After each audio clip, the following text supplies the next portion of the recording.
All right, how's it going, everyone? Welcome to the finals of the ICL for season two. My name is Eli. I'm joined here with Jogy.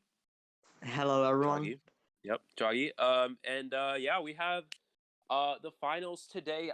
Legacy versus WLR. After 7 long weeks of competition, we have finally reached the finals for these last two teams, and very exciting matchup. I think both of these teams played yesterday. A very close matchup. WR was able to come out on top, but again, anything can happen in a best of five. We saw the same situation last season with Legacy versus Sus, where Sus was able to win the semifinals round. But even in the finals, because of the double elimination factor, Legacy was able to make it to that final still, and then defeat Sus in that best of five scenario. So that could definitely be the same case here. If Legacy versus WLR, very exciting. And how do you think this is going to play out, Joggy? Honestly, looking at the teams, it's very similar skill-wise. Yesterday, the survivors from Legacy were struggling a little bit, but then when they were facing Fusion, they proved that they're very strong and they pulled up like they play every time and they defeated Fusion. And I feel like strategy-wise, WL versus Legacy, that WLR has to get like advantage mainly in the first rounds, just because of the fact that Fafa is such a strong first and second round hunters as if Wheel and Spider. And then later rounds, it might be a little bit more towards the ties for Fafa, just because of the fact that Fafa means also a couple of non-meta slash tie hunters. Yeah, absolutely. Again, you're talking about this. This is another theme we've noticed with a lot of these teams. One team is usually favored in the early rounds. They have that, those winning hunters in the early rounds, and then they go into more of a tie hunter scenario as it plays out. And this can be the same for both teams, but in reality, Fafa has that breaking wheel early on, and then of course the Legacy survivors would ban it later, but in the early rounds, that breaking wheel can be very, very strong for Fafa. Can potentially get a 4-person elimination, put Legacy on the back foot, and make them try to come back in it. But then once the rounds progress, Fafa goes into more of a tie hunter scenario with that Ripper, with that and that can be a lot more challenging for WR to push ahead, depending on how well the Legacy survivors play and how well the Legacy hunting can play. Because again, Legacy is really known for their hunters. ICL is one of the best hunters on the server. Even in the later rounds with those tie hunters, he can still push for at least 3-person eliminations. And if Fafa can only secure ties with those draw hunters, it can be very difficult for WR later on. So they really want to push ahead in the early rounds here. Definitely.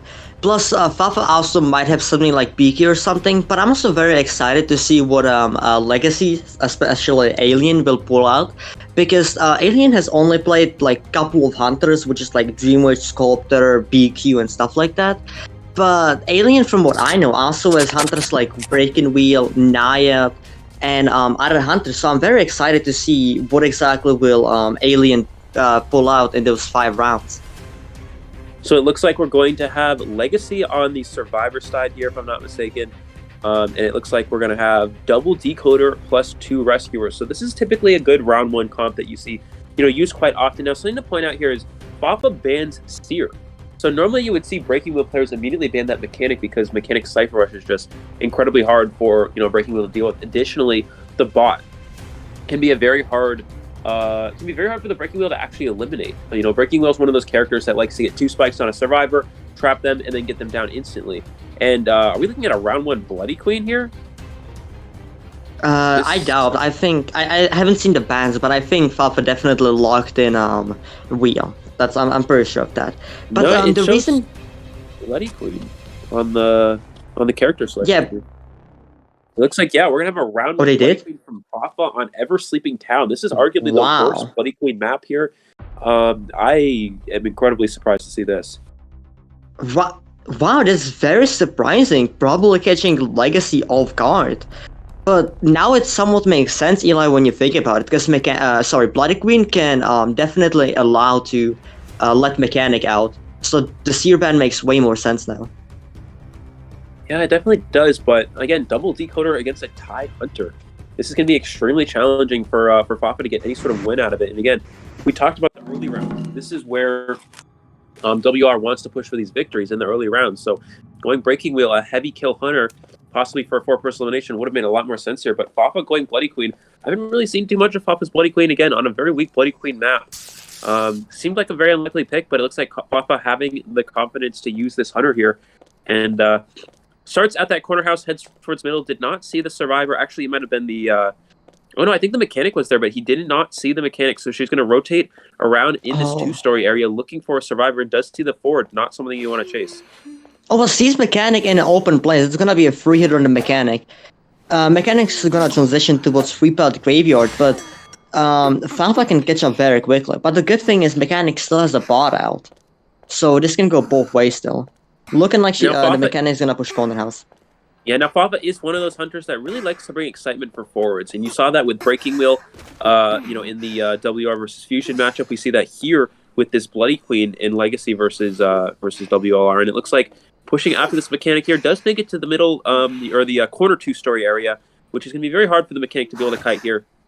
He's going to actually transition away, and one mirror image will get the down on this mechanic. Beautiful job from Fafa, getting a quick kill, but even with a fast down like this, double decoder, you have the mechanic still in play, you have the prisoner with that Cypher Rush as well. It's going to be very, very difficult for Fafa to even get anything more than a draw here. And we'll chair towards middle, which means that Fafa can pressure both of these two Cypher machines nearby. But still, the Cypher Rush is going to be very much still intact for the Legacy Survivor side. That's definitely true, but now pressuring both Cyphers at the same time. Might even get a free on the forward, possibly. No, okay, good job from Green, footballing very early to not get hit. But at the other side, you rescued the mechanic somewhat early, which means now she won't be able to decode as much as it would be bad, as much as needed. But getting hit on the mechanic again? You want to leave the mechanic on that chair for a long period of time, or as long as possible. At least a lot of mechanics will bring snooze to make that chair time longer. The reason why is that mechanic can sit on that rocket chair. They can constantly decode with that bot and get extra Cypher Rush in. But again, the forward forced to go for an early rescue. Beautiful job by Fafa to acknowledge that the forward's going to be that main rescuer in that situation. Already 2 Cypher machines down, though, and 2 Cyphers above 50% with that prisoner connection. So a good spot for Legacy. We're going to see Green use that football to transition to the upstairs area, which means that Fafa cannot mirror up there. And again, another reason why Bloody Queen not too strong on a map like Evercity Town. Not only are there very wide buildings that can be very hard to mirror around, you also have a lot of 2-story areas that you can use to kite out mirrors. Looks like here comes the mercenary for this rescue. Fafa might go for just goes for a basic hit here, trying to single out the mechanic. Does get the hit on the mercenary, but is it really worth it? One mirror image will get the down on the mechanic here, and there it is. So mercenary giving up an extra hit there, probably not worth it for the survivors, but still a very strong... No, it is worth it. The Cyphers are basically all done. The last Cypher is about 70%, which means as long as these people can harass, then... yeah, but now when you think about it, Fafa doesn't have Excite for endgame, which still allows with this many items for a dungeon escape. So this could still be definitely a 3-man escape for Legacy. Fafa acknowledges that a Cypher must be a lot, so switches the target and goes straight to graveyard. And he has a hit on the prisoner. That's really good. Yeah, beautiful mirror image hit on the prisoner here, going for a second hit. Can he get that? No, looks like that was the mechanic's doll, I believe, that he knocked down. Gonna change that mirror angle, does not single out the prisoner, unfortunately. Does have to break that connection, that Cypher about 90% of the way done there. And he's gonna try to kill this prisoner and chair him on the last Cypher machine. That's his only chance at actually pushing for anything more than a draw here. Definitely. The survivors have to try to maybe set up a little bit for endgame, get some items, possibly even open up a little bit more, just heal up, and maybe even do decoys or second Cyphers, because you really can't be pushing the only single Cypher when Fafa's going to be camping it this hard. Yeah, especially as a Bloody Queen. This is a very isolated Cypher machine, so it's hard to keep pressuring it without the Bloody Queen actually cutting off a survivor from reaching it. It looks like Legacy is playing it smart here. They're going to go ahead and take their time to heal up the rest of the survivor team to full health, which makes it easier for their later game situation here to finish these Cypher machines. If you try to rush down a Cypher machine at half health, Fafa can simply, just hit you down, and it's very hard to come back from that. Looks like we're going to have the mercenary expending one of these elbow pads here to transition away from this mirror. Can Fafa make him use a second one here? I think he might be able to do so, depending on how close he can catch up to this mercenary before he reaches this pallet. I think Fafa acknowledges that there's gonna be barely anything to do more than a tie, so Fafa tries to exhaust the elbow pass from the mercenary just for an easier target endgame, so Fafa can secure the tie. Looks like we're gonna have the forward Green pressuring this Cypher machine from the corner of Graveyard. Fafa going for that mirror image and gets hit by the tram. Hit by the tram. That becomes a waste of a mirror image there for Fafa. and that gives Green, a free reign to not have to waste any football to kite out the mirror, and that's a whole 15 seconds lost by Fafa because the mirror image was wasted. So now the survivors are going to pressure a new Cypher machine here as Green stays around this graveyard area. Fafa can mirror him here, but he looks like he's just going to use that football to avoid that hit. Oh, but still gets it. Wow. Beautiful discipline from Fafa to get that hit on that forward. Green couldn't really decide if he wants to use like all of his football so he can avoid the hit, or just use a little bit. So oh, Bob's the Cypher. Wow. Yeah, looks like Fafa's going to the corner house gate. It looks like the survivors are going to try to rush down. Yeah, as you said, the corner house gate here. Mirror image on that mercenary. One elbow pad still available. He is going to go ahead and use it to avoid getting hit here. Apologies for that. Good, beautiful pallet stun. Great pallet stun to stay alive here. Transitioning away towards this next pallet, and this is going to be very difficult for Fafa. No bling, no mirror available. So Fafa's best bet here is to try to down this prisoner. Dungeon is in the area, and can we see the prisoner potentially make it here? Mirror image back in 2 seconds. No, gets mind game, sadly. Just very unfortunate. And prisoner like can maybe troll. Oh no. Yeah. I want to point out that phenomenal pallet stun endgame from the prisoner. That single pallet stun was a difference between getting a tie and possibly getting Freeman by Fafa's BQ. Since the full mercenary was in the area, which means if Fafa would down the prisoner, Fafa could possibly mirror the mercenary and also possibly kill him for a Freeman kill. Very good job from both sides for getting a tie in the first round. Absolutely. You saw some very nice mirror images from Fafa, getting those snipe hits, very long distance ones as well. For a hunter that hasn't had a lot of experience with Bloody Queen, I've played against Fafa quite a bit, in my time playing rank, in my time playing tournaments. And, you look at Fafa's hunter lineup, you see a lot of Breaking Wheel and Soul Weaver, and not a lot of Bloody Queen from Fafa. So but Fafa really came out with incredible Bloody Queen gameplay here. Again, it's very, very difficult to push for anything more than a draw when you have double decoder on the team. You could hit every mirror image and probably still draw. And that's pretty much what happened. Fafa hit pretty much every mirror that game except for that one with that tram on the forward. And again, yeah, a tie there for the survivors. This is pretty good for Legacy. We saw ICL and Sculptor have very good domination in yesterday's competition. So that is probably most likely going to be the character of use here for Legacy. Let's see what WR survivors can do. They played very well against the Dream Witch throughout the majority of this tournament, but the Sculptor they've had a little bit less success against. So let's see if they came prepared to play against Alien. So the strat that Legacy likes to do is to let out their survivors first, so the survivors can do their thing, and then Alien knows what hunter he will need to play for the best result.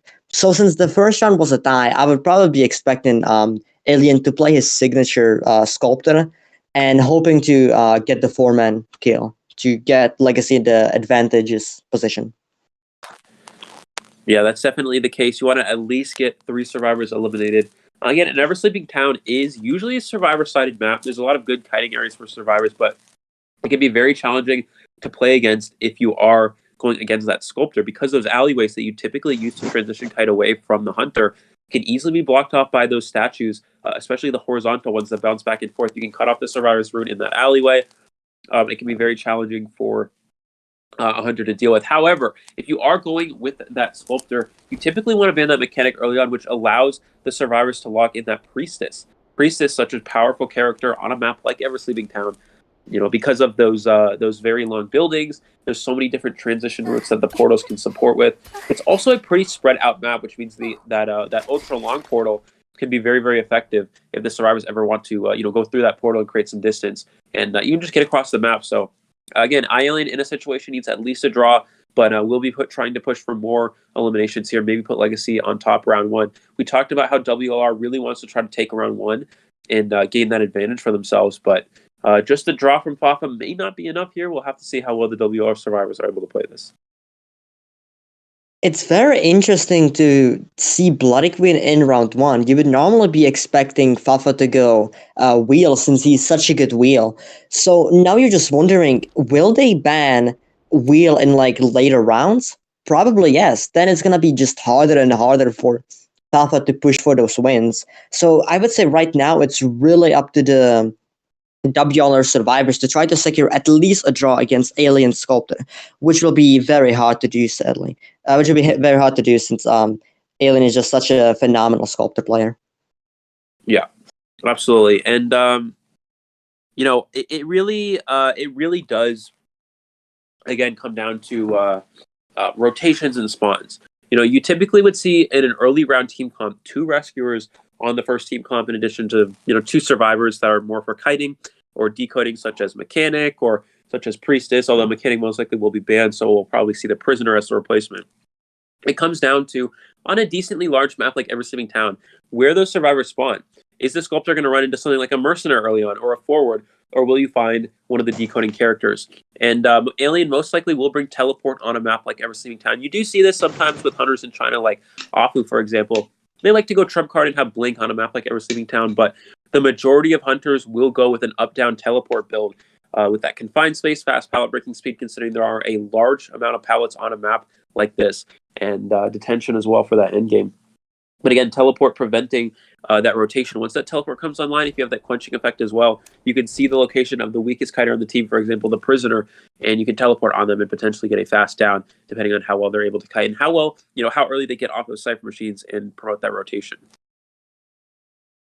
So I'm really interested. I think maybe the logic, if you would see yesterday, WLR really likes to harass early, which is a high-risk, high-reward strategy, which mainly allows survivors to try to push for the wins. I think maybe Fafa played BQ to try to get a tie, and he trusts their survivors to harass very well and maybe possibly try to get a win against Alien Sculptor. I think that might have been the reason behind BQ. But possibly I might be wrong, because Wheel is still such a dominant character. But definitely catching Legacy off guard with that BQ pick. Yeah, absolutely. It looks like we are going to be getting into the picks and bans here for these two teams. Again, it is a 2-2 tied situation here. So now, typically, as you were saying, Jogy, we usually see more of a heavy elimination hunter early on. However, something that does come up quite a bit in China is you actually will see around one Bloody Queen. And the reason why is a lot of these survivors are very, very strong and want to, always push for wins on the survivor side. And it could be Fafa going for a strategy like that, acknowledging Legacy has a strong survivor team and wants to try to push for and they want to push for a victory. And if you have that Bloody Queen, it's a hunter that really only allows for draws. Although they can get rotated, however, it did not really seem to be the case there. As you did find that mechanic early on. So it could be that Fafa really just acknowledge, I want to try to secure a draw here. I have faith in my survivor side to potentially win against these hunters and put my team on top. So as long as I can secure draws, then my survivors can kind of carry this and pull us ahead here. And it looks like we're going to have mechanic ban instantly from iAlien, which definitely indicates that we're going to see a Sculptor, as we were talking about. But it looks like also Seer and Priestess are the two characters locked in here for WLR. Can you go on Commentators? I have a little bit of an issue. I can't really see the bans right now. Oh yeah. May I ask where they are? It looks like it's going to be Mechanic was the ban here, and it looks like Priestess and Seer were locked in. So the Priestess definitely does make sense. We talked about this before. Priestess being a very strong character on this sort of map as well. It can be very challenging for 400 to deal with the Priestess. It's just very good at kiting, very good at supporting.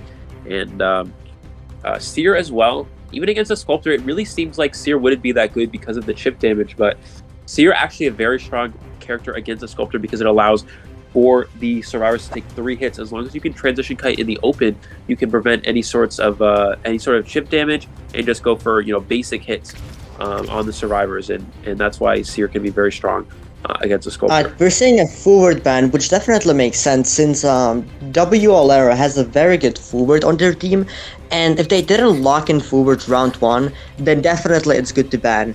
In this meta that is right now, your best 2 options are gonna be to ban both mechanic and forward, but that's why you see many top teams choose at least one of those 2 characters in the first round, because in round 1 you cannot ban both of them straight away. So you will most likely see the hunters ban mechanic first or forward first, and then the opposite team locking in the remaining character. Yeah, and it looks like Mercenary and Perfumer. Very interesting Perfumer here. locked in from WLR, which is not something you see every day, especially in the early rounds. Perfumer, a very good character against specific hunters. For example, Breaking Wheel, for example, Bloody Queen. But against something like a Sculptor, which iAlien is definitely going to be going with here, it seems very, very like an unlikely character selection. Now, something to keep in mind, Perfumer is still very strong against hunters on this map because you have two different two-story areas which the Perfumer can easily just loop. She can run up to the upstairs of that two-story, use that Perfume, and then drop down that hole and transition away. And the hunter cannot drop down after that Perfumer, or else the Perfumer will simply just Perfume back up to the two-story area. And the hunter has to walk all the way back around and go up the stairs again to reach the Perfumer. And she can just do it again. And she can do it for 3 different times. And that's a good chunk of time wasted on the survivor side. And it's just free kiting. You're not even doing that many kiting skills. You're just perfuming and dropping down a hole, and it wastes a lot of time of the hunters. A lot of the hunters' time. So even a perfumer, a character not very good at kiting a Sculptor, can be very effective just against any hunter in general because of these two-story areas. Yeah, definitely. Plus, also, you gotta keep in mind that Perfumer has a very good synergy with a Seer. Because if a hunter baits your perfumes and your perfume is on a cooldown, you can still ask for the owl, and then by the time the owl comes, your perfume will be back up, which means the perfumer can continue kiting that way. Yeah, as long as the perfumer can kite in that open area, preventing those ship hits with the statues, it can be very effective. Something to worry about, though, is once you reach that full presence, it can be very difficult to, even kiting in the open, you're no longer safe kiting in the open because those target statues can still hit you. You have to be able to dodge them and avoid getting hit by them, or else you're going to take that chip damage regardless. So if Perfumer does get that second kite and the hunter has already reached full presence at that point, it can be very challenging for a Perfumer. So again, it comes down to where they spawn. Can the Perfumer reach one of those two-story areas and loop them, whether it's the middle two-story or the corner house? That can be very strong for the Perfumer. However, if you spawn in an area, possibly over near the fake gate area, over near one of the gates, Geisha Gate, for example, you don't have those two stories as that you can use to your advantage. So it's going to be very difficult. And again, that comes down to the Priestess support. Can the Priestess give support portals to help those kiters reach those better kiting areas? But again, 3 targets that are chaseable for iAlien here. You never really want to chase a Mercenary, but when you have a Priestess, Seer, and Perfumer all on the same team, it gives a lot of good chase targets for Alien, which allows for less rotation than the survivors would really like to see. Yeah, definitely. Mainly because in tournaments in China and let's say like the IVS, you actually see quite a bit of rotation from the survivors because it buys a lot of time, especially for auxiliary decoding. That's why for a while the meta was quadruple rescuer, or let's say triple rescue mechanic, because you could be rotating the hunter for a very long time, and by the time they would find the ideal target, actually the decoding would kick in and people would be decoding at normal speed. Absolutely. So again, some of the old meta, for those of you who don't know, back during the Call of Abyss, global tournament, we saw a lot of heavier rescuer team comps. You'd see ways to counter Sculptor and Bonbon were such as, character comps like Wildling, Mercenary Forward, in addition to an Explorer. So you'd have 3 very hard chase targets for something like a Sculptor or a Bonbon, and then you'd have that Explorer that could rush with that, rush down the ciphers with his Cypher Rush and his decoding abilities, and can never really be found because he stayed hidden throughout the majority of the match. But now, again, as you were saying, we've seen a lot more of these teams shift to more fast decoding team comps and just rushing down these Cypher machines quicker and quicker.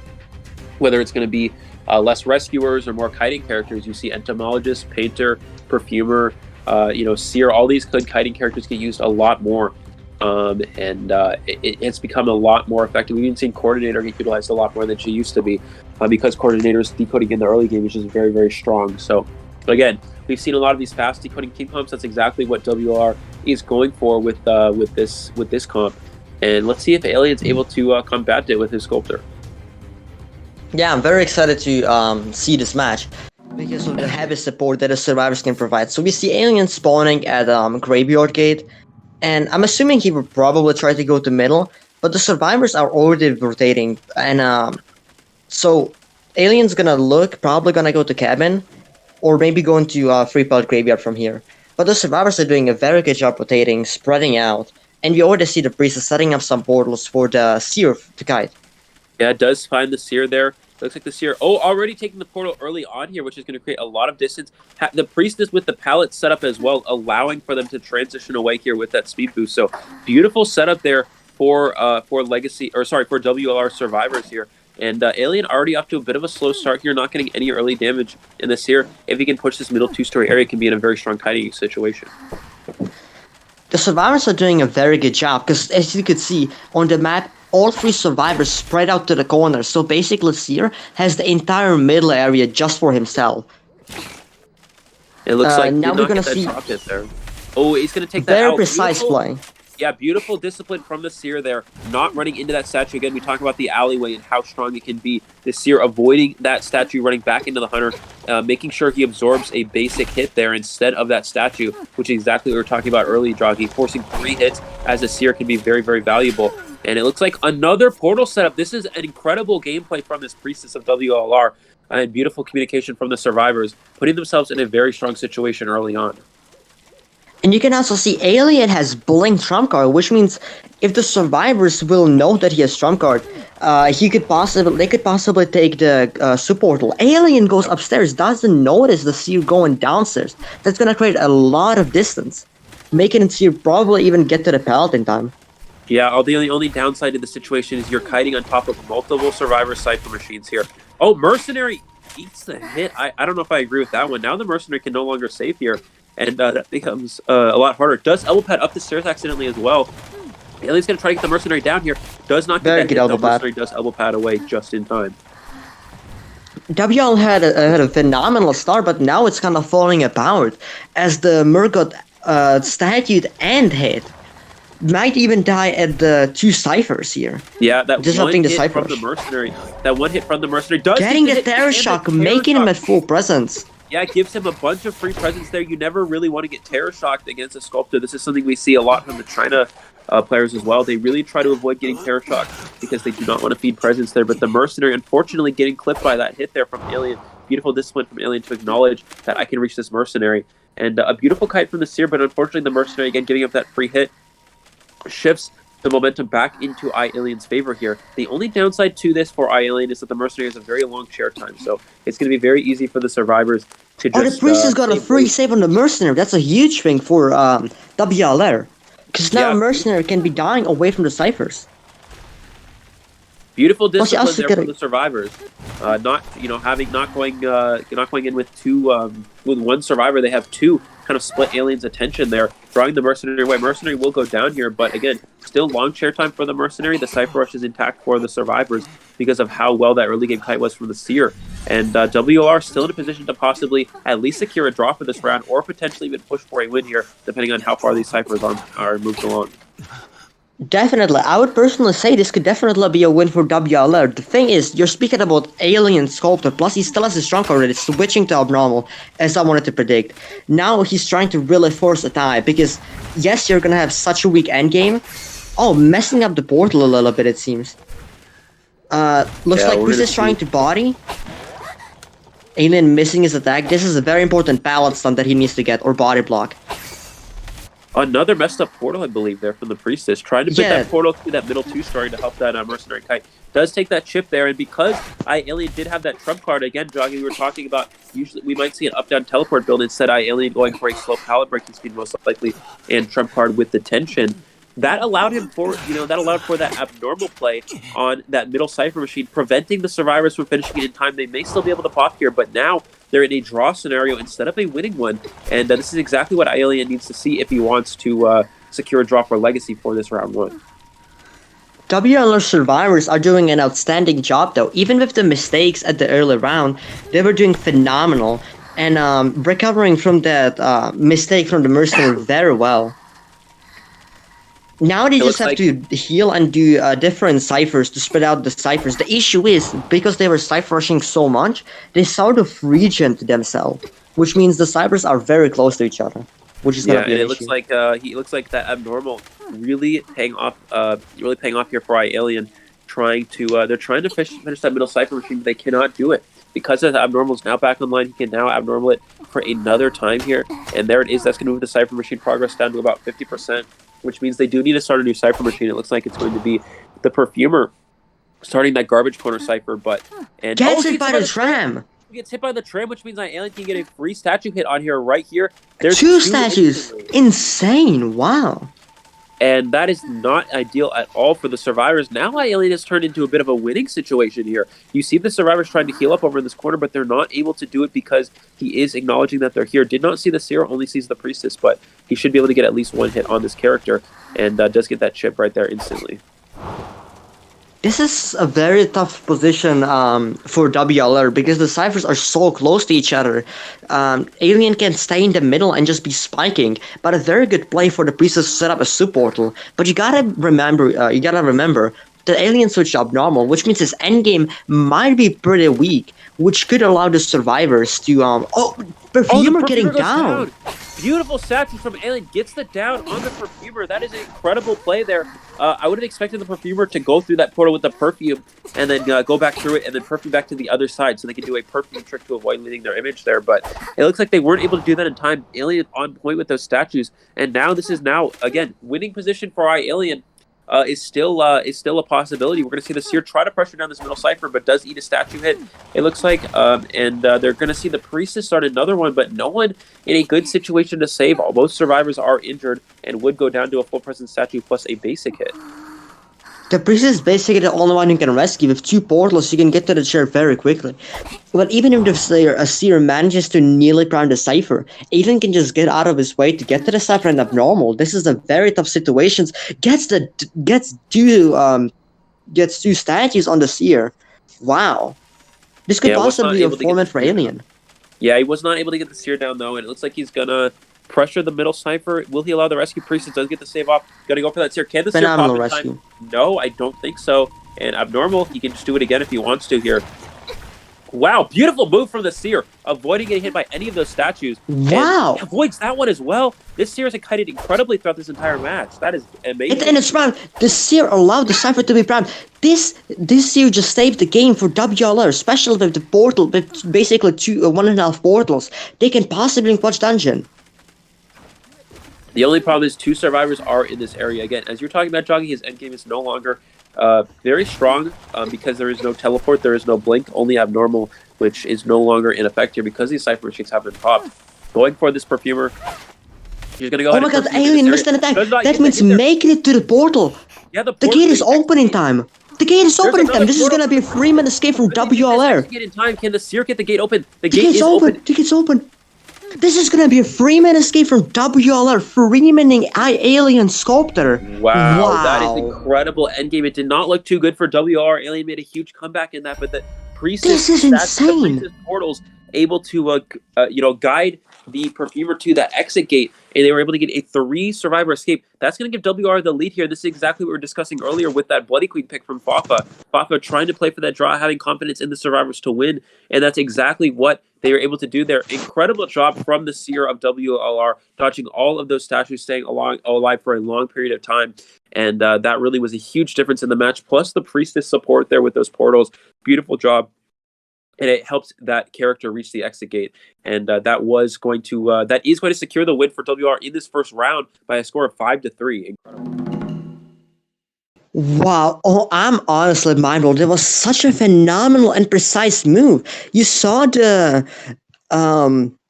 You saw the Priestess supporting through the entire game and then supporting on the end game. This is the big thing when switching to abnormal. Your end game is so weak. He could not teleport to the Seer. He could not down the Perfumer with the blink. And Alien, with the stress of the finals playing in the ICL, missed the attack on the Perfumer, which allowed the Perfumer to make it to the portal. Phenomenal coordination with from WLR. This was absolutely insane match. Yeah, and again, we talked about Priestess support on this map is just so strong because those buildings, they're just so long, and the portals can create a lot of distance for the survivors. And you really saw 2 key portals there in the endgame for the survivors. There was that one that moved the Priestess towards that middle, closer to middle there. And there was that portal that made them reach the exit gate. And even at half health, the Perfumer was able to dodge enough statues where they could kite all the way to the endgame. If that portal is not there, Jogy, that is a draw. 100%. Definitely.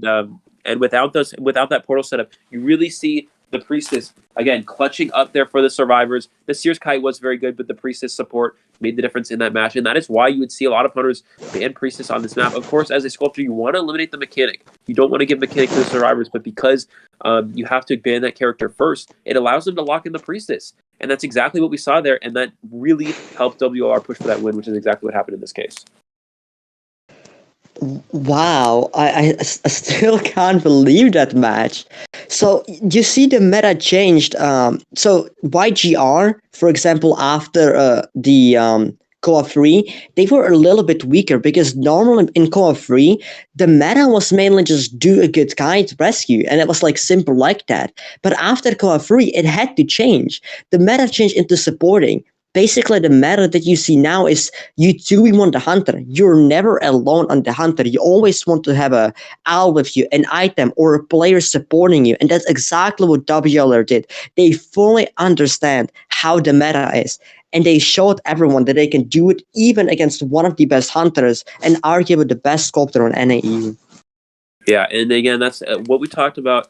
If you look back to the older Call of Mist tournaments, you see a lot of the teams being a lot more equal. You would see the Japanese teams doing well against the Chinese teams. You would see you'd even see the NAEU team back with AO. They did well against some of the Japanese teams, which typically were not quite China level, but around that level. And you see a lot of the teams that typically were known to be the weaker regions perform as close to the level of these mainland China teams. But now, as the meta has adapted into a supporting meta, which requires a lot of excellent communication and a lot of support between each of these survivors. It requires a lot of practice, which only the mainland China teams have really put a lot of time into, because that it's essentially a lot of the players, it's their livelihood, it's their job, and they have the time to put in this effort to do these practices. So practicing these supporting team comps is really a huge deal in the meta. That's why we see coordinator, a character that can soar with the flare gun. We see forward kind of outperform the mercenary. Mercenary used to be the best rescuer in the game, but forward is now currently outperforming mercenary in pretty much every tournament we see. It's one of the more locked in characters, even more so than the mercenary. So forward support plus priestess support. You have the entomologist bees. You even have painter paintings that can distract the hunter from chasing a survivor. You have so many different supporting characters, and as long as the communication is very good with amongst the survivors, it can really push the survivors to win against these very strong hunters. Yeah, definitely. Honestly, I'm very interested for NAEU regionals because from this ICL, every single team playing here was playing absolutely insane, and I believe that every single team here, or like the teams that weren't playing here, I believe NAEU can do well in co-op because you just saw WLR having the mindset and the communication basically on the level of a China team. They understand the meta and they adapted to it perfectly. The communication was so well as done from the priestess. Yeah, absolutely. You see one little play. All it takes is the priestess set up a couple of portals here and there and tell the survivor where that portal is. It's not that challenging, guys. It seems very difficult for those of you watching, but with a team comp with the only supporter being the priestess, all you have to do is, if you know where to set up your portals, you know where your teammates are kiting, and you can communicate where they need to kite to go through those portals, then it can make the difference in matches, and that's exactly what happened there.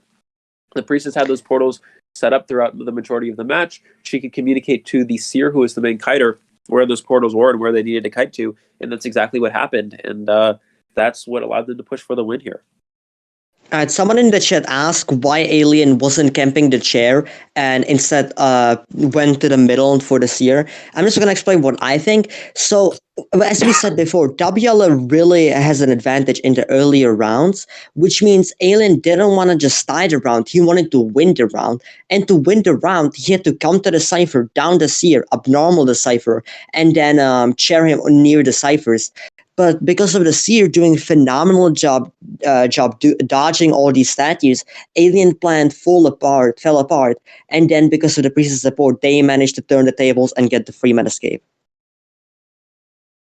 Yep, absolutely. Thank you so much, Jules, for the donation as well. Hope you have a good night. Thank you so much for the support. Everyone, shout out to everyone. Actually, I just want to say thank you, everyone, for who's currently watching and supporting the finals here. We put a lot of work into this season 2 of ICL, and it's It's been going very well. So thank you guys so much for your support. It looks like we're gonna be going into this next round here. Lakeside Village, which is I'm guessing has to be WLR's map selection. This is the favored Soul Weaver map of Fafa. So I would expect we're gonna see Breaking Wheel ban, and Fafa gonna go with that Soul Weaver here on Lakeside Village. Yeah, definitely. Fafa said many times that his favorite map is Lakeside, especially just Lakeside is a very good spider map. And we even saw yesterday Fafa four-manning Legacy with his phenomenal spider on this exact map.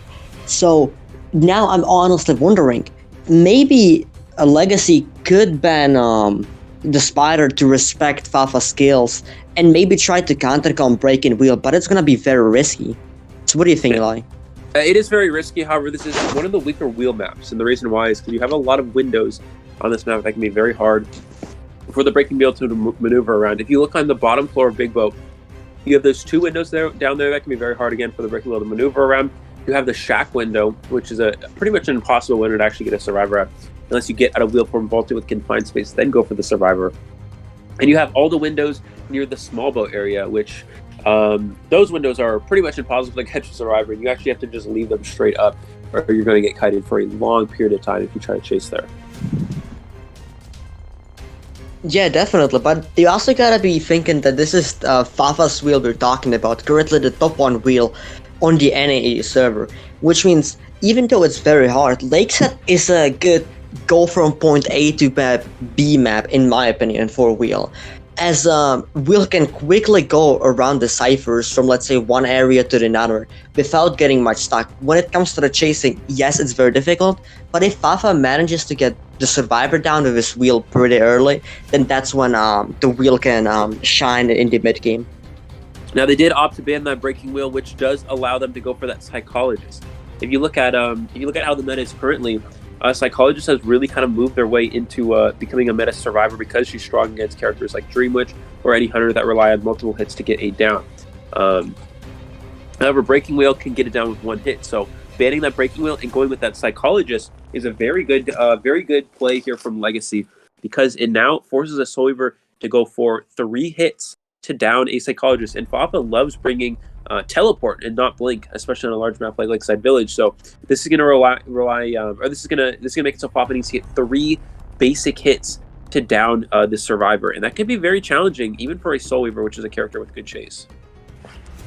Yeah, we actually saw Afu use Soul Weaver in the ICL, and Soul Weaver isn't a terrible character at all, especially for people like Fafa, who has been top Soul Weaver for many seasons in a row. Soul Weaver can really get the ties and possibly push for wins, and Lakeside is a very strong map just because of you being able to chain Webster very easily and down the survivors very fast, and then the survivors have to travel from so far away, possibly for the rescue, possibly allowing Fafa to stop the rescue. So I'm going to look at Fafa's bans here. This is very, very interesting bans. I don't think I've ever seen this set of bans before. It looks like we're going to have Seer and Perfumer be the first 2 characters banned. I've never seen Perfumer being banned. I mean, maybe for a 3rd round wheel. That'd be the only instance you'd ever really see Perfumer banned. But Perfumer being banned round 2, Fafa not wanting to have to deal with it. Now, Perfumer is a strong character against something like a Soul Weaver because you can perfume those hits and transition away. But even if it's a very fast character like that Soul Weaver, you can catch up with the Perfumer, use the perfumes, and continue to transition. But banning it doesn't really seem like something you typically see every day. And it looks like they're also going to ban Painter as well. So banning Painter, Fafa not wanting to deal with that Painter, just wanting to have a free chase as much as possible. And Legacy's going with an Acrobat. Very interesting. Acrobat is actually not that bad. Because of his new buff, he actually became somewhat strong. I actually believe that we might be seeing him in possible like KOA or IVL Atom tournament, because he can really create distance. It's basically like a wand where you get a speed boost, but now with the Acrobat, you can actually like vault over windows, and you can actually support with him a little bit. So Acrobat doesn't really have any weaknesses except the opening gate thing. So Acrobat is a very good pick in my opinion. Might not be the safest, but I think it's good. What do you think? Yeah, definitely is Yeah, definitely a very interesting character to select here. Fafa did give the survivors mechanic. Mechanic was not banned, and they opted not to go with it here. Mechanic's such a good cipher rushing character, can easily push for those draws.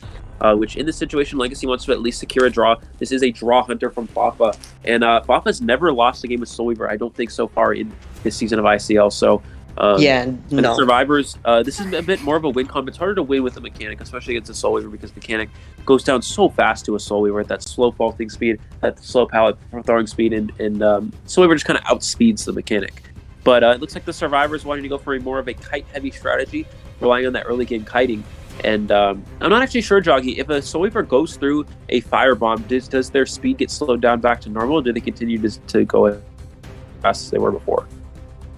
I'm honestly not sure, but I think that the speed boost remains, but the spider is unable to use any more abilities. Since I think when I used to play Exploit, I used my Falbo for a speed boost, and I still continue with the speed boost, but I might be wrong. But Acrobat can definitely be good, mainly because of the slow bomb, I would say. Yeah, that's definitely could be the case here. And again, Acrobat, not a bad character on a map like Lakeside Village. You have some areas which you can use those bombs to create some distance and block off kiting routes. On Big Boat, there's a few narrow stairway areas that you can use to block off. Those areas slow down the hunter. You can use it in the mini boat area, and just in a few different areas in general. Looks like we're going to see a cornfield spawn from the Soul Weaver here. Immediately going to head towards the middle or crab shack area. You typically would see a lot of hunters go towards mini boat, because the survivor does spawn at mini boat. And that is the psychologist, which wouldn't be a bad chase here. But if you're Fava here, you really want to locate this Acrobat. That is definitely going to be the easiest chase target for you on this team comp. Yeah, definitely. Survivors got, in my opinion, at least somewhat lucky with the spawn, because this allows them to put their survivors in a very strong position. For example, Acrobat, Big Boat, Psychologist, Walls. It really allows them to be in the very strong kiting areas. But the thing is, even if you rotate a spider, she will still gather webs for a very fast down. And now you see Fafa chaining the webs, trying to block off the Psychologist getting a free hit. We're going to see the Psychologist try to transition away, though, but it does play right into Fafa's speed boost there. Beautiful job from Fafa to catch up there, get that first hit on the Psychologist. Now, if you're Fafa, do you continue to chase Psychologist here, or do you go for the Acrobat? I think it definitely makes more sense to chase Psychologist. Psychologist, after taking that first hit, has no real kiting abilities. And Fafa getting mind gaming himself a bit there, unfortunately. This is going to allow this character to transition into Shack. And nice discipline. Oh, no, Psychologist vaults into him, sadly. Yeah, and a free hit for Fafa. Beautiful job there. And let's see how quickly Fafa can get this down. Does have the web shot now available, which can slow down the survivor even more. And this is going to be it's going to be a lot harder of a kite here for the Psychologist with that pallet. Beautiful web shot. Now it's basically a down, because Psychologist will vote so slowly. Yep. Now you see Fafa catching up, chaining the webs so amazingly, and killing the Psychologist here. And also a very detailed play from Fafa. The spit is gonna make it so now if he hits the rescuer, he's gonna be able to do the double spit, which will allow for instant 100% damage, as long as one normal attack damage, as long as he hits both spits. And I don't think the survivors they may choose not to go for a rescue here. Soul Weaver isn't the best camping hunter, but if you cut off the rescue from a distance, does see the Acrobat here. Has wanted order on the forward, so the only character he doesn't know the location of is the Mercenary, which could be the main rescuer. So that's pretty good for Legacy if you're trying to go for a rescue here. And it looks like, will they go for a save here? Acrobat's not going to be the one going for any sort of rescue. Oh no, Fafa is allowing a free rescue for Legacy. Or might even change targets. I think Fafa kind of assumed that they wouldn't go for a save there, but they did here. And now this is going to be very hard. Fafa does have teleport, though. Is going to go all the way to Shack. Oh no, the Psychologist doesn't know where he teleported. The Psychologist sort of went into Fafa. Yeah, beautiful web. Shot from Fafa. And now, as I was talking, the double spit instantly down the Psychologist. That was exactly the play that Fafa was aiming for. Unfortunately, the Psychologist not knowing where the hunter teleported to. Crab Shack Cypher is not there, so there's nowhere for Fafa to teleport except for that Shack. But the Psychologist apparently did not acknowledge where the teleport was headed. And 2 Cypher Machines remaining, but Fafa not in a bad spot. Does miss that web shot, unfortunately. That one was a bit of a long one. I don't think, unfortunately, Fafa had much chance at that. But it does locate the Acrobat here. Oh, sorry, this is the Mercenary, not the Acrobat. I apologize. Which is not the best chase target. He may try to chase him, though, because you don't really have a lot of other options right now. Oh my god, getting hit that fast because because of the chain webs. That was such a phenomenal shot from Fafa. Now you can see him looking upstairs, seeing if there's a middle side for Wiggle and possibly even seeing any survivors in the distance. Very detailed play from Fafa right here. Now gonna be trying to find a Mercenary again. I would have expected him to keep chasing the Mercenary. I think he knows the survivors are healing up here and does find the Mercenary. Oh, Mercenary using a bit of an early elbow pad there to try to transition away. And is going to get down through this this middle area here. And Cheap trying to cut here. Fafa really not wanting to chase this Mercenary. Typically, you wouldn't want to chase a Mercenary without teleport online and without the survivors decoding because they were healing. It's going to be very hard for Fafa to actually go for any survivors. Teleport online in 5 seconds, though. He may try to get this down on the Mercenary and then teleport away. Definitely, Fafa can here just has to chain this web right now. Or spits instead. That's still a down. Wow. Beautiful web shot, getting the down here. Will teleport to middle. This is unfortunately the forward, though, not the Acrobat, which is what Fafa would have liked to find here. But still not too bad for Legacy here. And I think is that one. Oh, wow, misses the Palson and gets the hit on the forward. That's huge. As long as Fafa downs the forward before the Acrobat primes the Cypher, this could be a potential win for Fafa. Yep, here we go. No rescuers available. Fafa trying to use that light trick to mind game the survivor there. Not really falling for it, though. Good discipline from the forward. He may have to use some football to get away here. Fafa's a bit low on webs, so if the forward tries to football away here, I don't think Fafa would be able to catch up to them. He's going to vault that. Goes for the web shot to cancel the football. It's prime, though. It is, yeah. Oh, Fafa knows that. Wait, it's... Oh. Looks like possibly looks like Fafa is lagging, yeah.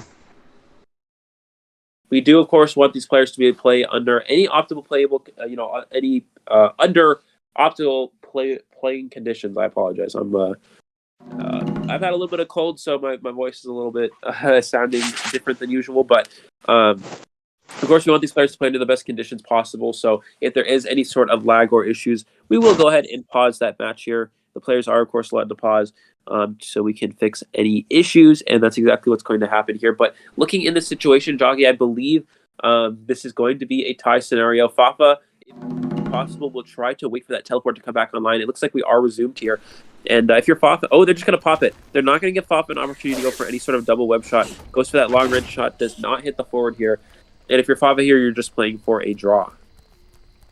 Yeah, but because of Fafa using so many webs and using teleport also, they can open the gates before the teleport is up, and which could allow the forward to possibly make dungeon. You see the forwards heading towards dungeon, and the gates could be open in time. This could potentially result in a free-man escape from Legacy. Yeah, it really depends. Can they get both of those other two survivors out in time? Forward pushing for this dungeon, knows it's at this dungeon or at this shore spawn.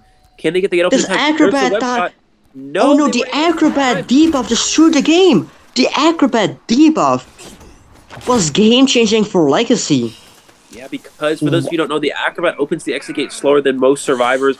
Unfortunately, he was not able to get the gate open in time because he opens that exit gate slow. And, we talk about Acrobat being a decent character now because of his buff, but that one debuff that he does still currently have just cost the win there. Unfortunately, he was not able to get the gate open in time for the forward to reach that dungeon, and he did get to the dungeon, but it wasn't open yet. And Fafa, beautiful mind game to get the forward down and secure a draw again for this round, putting WR survivors in a pretty good position to tie against ICL or go for a win. I think maybe what could be different there. I'm not really sure. The chat can maybe prove me wrong or something, but I feel like maybe the Acrobat could charge his ball just to jump towards the gate and save up to like 1 or 2 seconds to start opening the gate a little bit sooner, which then could result in the gate being opened sooner and survivors actually escaping, resulting in a free man escape. But at the same time, it would be a risk of Fafa teleporting to the gate, which would then allow maybe Fafa for getting maybe get like more points. Yep. So Legacy hunting now needs to pull through here. Again, we talked about how Legacy has very strong hunters, but the WR survivors have proven to play very, very well. So let's see what they're able to do. against Alien's Hunter. I would expect to see probably Dream Witch from Alien. That would make the most sense here. We do see him go with that round 2 Dream Witch quite often. In a situation where we want to try to push for a win to put your team back on top here, try to get 3-person elimination, Dream Witch would definitely make the most sense instead of going for a TIE Hunter like Bloody Queen or that Axe Boy. I'm honestly even thinking about maybe Alien going potentially a break-in wheel, even though we know that this is a weaker break-in wheel map. A weaker break-in wheel map. Wheel is still the hunter with the most 4-man potential, which could mean which could mean that Alien can get the 4-man and put Legacy in a advantage.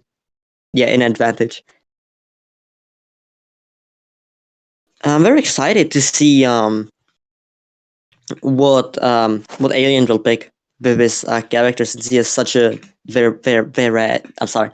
variety of hunters that he can use. I'm very excited to see the match. I'm very excited to see what he opts to go for here. Again, we were talking about 3-person elimination or more hunters. Dream Witch would have the best opportunity to do that, but a large map like Lakeside Village could be a strong pick for the survivors, because it's hard for Dream Witch to pressure all of those Cypher machines because of how spread out they are. Additionally, you have you just have that the wide spread out exit gates as well. So typically, something Dream Witch would like to do is they like to leech a survivor in the end game, then go push one of the exit gates, and they can possibly down that survivor they leech with the leech that they have in play, and then try to down the survivor they exit gate with the main spawn follower. But on a large map with a large exit gate difference kind of spread out, like Lakeside Village, that can be very challenging. We did see Ching do this against WLR early on. We was able to get a 4-person elimination, with 4 survivors up at the exit gates because of how strong Dream Witch endgame is. But again, on a larger map here, it's a lot more challenging than something like, for example, Arms Factory. I just realized Alien also has Nayat, from what I know. So there's a chance maybe he could pick Nayat, as Nayat is a TIE Hunter, which could allow Alien to possibly push for the TIE, maybe even win with the Nayat. Because maybe WLR wouldn't be expecting Nayat, which would mean they wouldn't be practicing against it, which could put Alien at an advantage playing Nayat. What do you think? It's definitely possible, but I do think the Nayat seems extremely unlikely here, just because that would be typically a hunter you'd save for a surprise in the later rounds. Additionally, you don't want to go with a hunter that you're probably newer to. We had never seen Alien play that Nayad much in any tournament gameplay at all, so I don't think we've actually seen it at all. So that would indicate that he is newer to that character. So again, that's a character you'd pull out in the later rounds if you needed to go for a surprise win or something like that. But in a situation where you need to at least get a draw if you're Alien here, I would go for more of a comfortable character selection that you're used to, such as that Dream Witch, Axe Boy, or even that Bloody Queen. What character do you think is Alien most likely gonna play? Because I'm personally thinking X-Boy. Even though X-Boy is a little weaker now, X-Boy has a very, very high 4-man potential. And personally, as an old X-Boy main, Lakeside is my favorite map of the all, because he can get from Cypher to Cypher very fast, and also hit fireballs pretty well, as it's hard to break line of sight on Lakeside. I would expect Alien to go with the Dream Witch here. He did get a 3-person elimination against the WR Survivor side yesterday on Lakeside Village, the same map. Different scenario, in a situation where he had to go for more of a 4-person elimination. But here, you only need to go for 3. Again, your Survivor side did pull through this time, and they did put you in a situation where you want to try to push for at least a draw to tie this round. But if you can take this round and try to tie things up, because WR did win round 1, then that could be definitely a possibility for Legacy. And if Alien, again, wants to push for a win here on the Hunter side, Dream Witch is the best option, as he was able to win against WR yesterday with that Dream Witch on the same exact map. That's fair, but also you gotta keep in mind that from that match, Alien was in a disadvantage the entire game. From the entire early game to mid game, it was looking like he's gonna get 3-man escaped on. But Alien they only pulled out in the end game, where he turned a 3-man escape into a 3-man. So maybe now WL can be more careful about the end game and possibly 3-man Alien's Dream Witch. Yeah, it is definitely possible. But again, if you're Alien, you don't want to take any risks here. So If you wanna save that Dream Witch for later, you could, but it does risk the chance that WR bans it. So your hunter that is, your two hunters being that sculptor and the Dream Witch, the two characters that you can push for more than a draw with, would be gone. So you may want to utilize that now early on here if you're Alien. But again, Jogy, you could be absolutely right with that. It looks like we're gonna have Siren, and I believe that is a Psychologist ban. So Siren Psychologist heavily indicates towards something like Dream Witch or Bloody Queen. If Alien opts to go with that. I think it would make the most sense for Dream Witch, because Dream Witch pretty much cannot chase a Psychologist early game because of how quickly she heals herself, similar to Barmaid. Just the Seer is so strong overall. It looks like from the WLR Survivor side, it looks like we're going to have the Mercenary and Forward locked in. So they're really preparing for a Dream Witch, really preparing for a Bloody Queen. Both of these characters very effective against it. For those of you who may ask why Forward is good against a Dream Witch, a lot of you could argue, well, the Dream Witch can just put 2 leeches on the Survivor and prevent the Forward from going for a stun. Well, the reason why is because the Forward creates pressure on the Rescue. And not only on the Rescue, also with picking up a Survivor, but mostly on the Rescue. A lot of what Dream Witches like to do is they use their main spawn follower to camp the chair, and they use the Survivor on chair's leech to go pressure the closest Cypher machine. But if you have a Forward on your Survivor team comp, the Hunter cannot do that because the Forward can instantly just stun the spawn follower on the chair and get a free Rescuer. We get a free Rescue off, and that leech that should be camping to help support when that Forward goes for the stun is no longer there because it's off pressuring another Cypher machine. Yeah, definitely. So this looks definitely like a Dream Witch from these bands, and yeah, Dream Witch once again. Lakeside can be a double-edged sword, man, because if you chair in middle and you can pressure basically an any side, but also the Survivors could die in a corner since it's such a large map, and then it would allow the Survivors to decode freely without any pressure. So it really depends up to WLR communication dealing with that Dream Witch on Lakeside. Look at this team come from WLR. This is kind of a little bit of a blast from the past. This is a heavy Rescuer line from WLR. They're going triple Rescue and Priestess. This was a comp we would see get used back in the most recent Call of Abyss tournament, but now as the meta's adapted to more of a Cypher rushing fast team comps, this kind of comp has fallen out of favor, but WLR trying to go back and utilize it here. We have a Mercenary, Forward, and Gravekeeper, 3 very good kiters, in addition to a Priestess, another good kiter. So the Cypher Rush will be very, very slow for the Survivor side, but the kiting potential should be very, very strong. I'm interested to see what Alien opts to go for to counter this. All 4 of these characters are very good at kiting Dream Witch, so maybe Alien will switch up his strategy and go for something like a Bloody Queen. Bloody Queen a lot more effective against something like a Priestess than a Dream Witch would be. I would say though that maybe instead of a BQ, we might be seeing an Ann. Because we saw Ann being utilized by Alien in Team Tickle versus Legacy in round 4. Alien used his Ann against the quadruple Rescue from Team Tickle, and I think got a tie. So maybe Alien could go with a similar strategy, because actually BQ is having much harder time dealing with like many Rescuers and a Priestess than Ann would, in my opinion. Yeah, that definitely is the case. I just find Ann... the Ann could be utilized for my Alien, but I know it's not one of the hunters he heavily favors. Additionally, you look at this comp, and Ann could have a hard time chasing one of these characters. Mercenary can elbow pad away when they go for the cat. The Forward can football away. Priestess can portal away, and the Gravekeeper can shovel. So Ann would typically be good against something like... I think why Alien went for the Ann in that recent matchup is because there was a First Officer. And First Officer is a character that struggles heavily against the Ann, but without First Officer and the Priestess replacing that character, it could be easier for the Survivors to kite than it would be with that First Officer. So again, this is going to put Alien in a bit of a tough situation. You can tell he's really thinking about which character he wants to go with now. After seeing this team comp, it's taking quite a while for him to lock in that character selection. I think the main reason, again, is that because this is such an odd team comp that you haven't seen utilized for a long period of time, it was used quite a bit back. So not really part of the current meta, but WR trying to bring it back here, and it is throwing Alien through a bit of in a tough situation here because he doesn't know what to play. Yeah, honestly, what is your opinion on, let's say, Breaking Wheel versus many Rescuers? Do you think it's good, or do you think Breaking Wheel might struggle against many Rescuers? It really depends. I think in a situation where you have like a Wildling, it might be easier for the Breaking Wheel because Wildling struggles against that snap ability. But in this situation, I think Breaking Wheel wouldn't be a bad selection because Breaking Wheel can chase the Priestess quite easily here. Would struggle against Mercenary Forward and Gravekeeper, but it could be Against good. Gravekeeper, though, he could snap out of a shovel. That could be big. Yeah, it could be big, but it also depends. If the Gravekeeper goes for that early shovel, that could be a bit of a tough situation for the wheel. It may force them to transition to a new target, especially on an area with all these walls, where the Gravekeeper can kite out even when he's knocked out of a shovel. It can be hard for Alien, but it looks like Alien's going to go with the Bloody Queen, so really trying to push for at least a draw to keep Legacy in things here.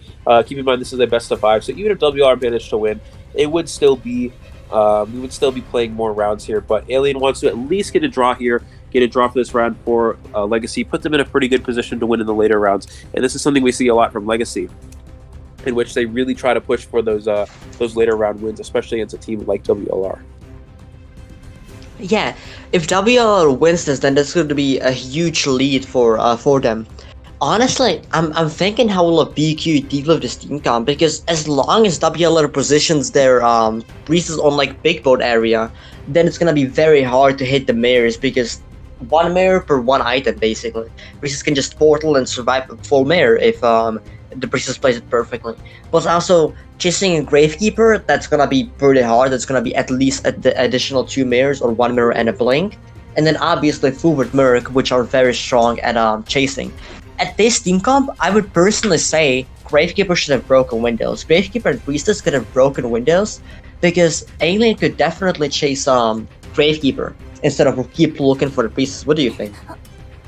Yeah, that definitely could be the thing here. Typically, you would see Forward use broken windows with this team comp, but because the Gravekeeper is more susceptible to a Bloody Queen, the Forward can kite a Bloody Queen very, very easily. All you have to do is flip all away when that mirror image is used, and broken windows isn't really as necessary. But for a Gravekeeper, it could be a lot harder because, again, this Bloody Queen Gravekeeper is slightly weaker of a kiter than a Forward would be. So, giving the broken windows to the Forward, to the Gravekeeper and the Priestess would probably make the most sense for WLR here. Another thing to keep in mind is Bloody Queen is a non-teleport hunter. They usually start with Blink, so if you find the Priestess early on and they have a World Portal set up, you can, of course, as the Bloody Queen can mirror close to the other end of the World Portal, but you can never really make it. If the World Portal is set up at a long distance away, for example, Big Boat to Shack or Big Boat to Mini Boat, Alien's Bloody Queen would not be able to mirror all the way to the other end of the World Portal to catch up to that Priestess because of how large of a map Lakeside Village is. And that's exactly what we're talking about with the large map really playing into WLR's favor here. So, again, if Priestess has the World Portal set up at any point, it could be can allow for some excellent rotation and put Alien in a situation where he might have to chase one of these rescue characters. Yeah, so WL has a big advantage so far, because they're the home team, the team that picked the map, and usually you see the home team or like the team that picked the map usually win the round. But the fact that WLR won the round on a map that Legacy picked was really big, because now they're playing on the map that they want, and they can use the strategies that they want, and Legacy is the team that has to adapt to it. Yeah, so again, we're waiting to get into the match here. So looking at how this plays out here, if you find the Mercenary first, if you're Alien, you cannot chase them. You cannot really afford to chase a Forward, although you might have to. And Jogy, if you're Alien here, I would expect to see Blink. Although, do you think there's any chance he goes for Excitement to try to counter this Forward? Again, I don't think it's likely, because you would need that Blink to try down one of those rescue characters as quick as possible. But what do you think will be his option here?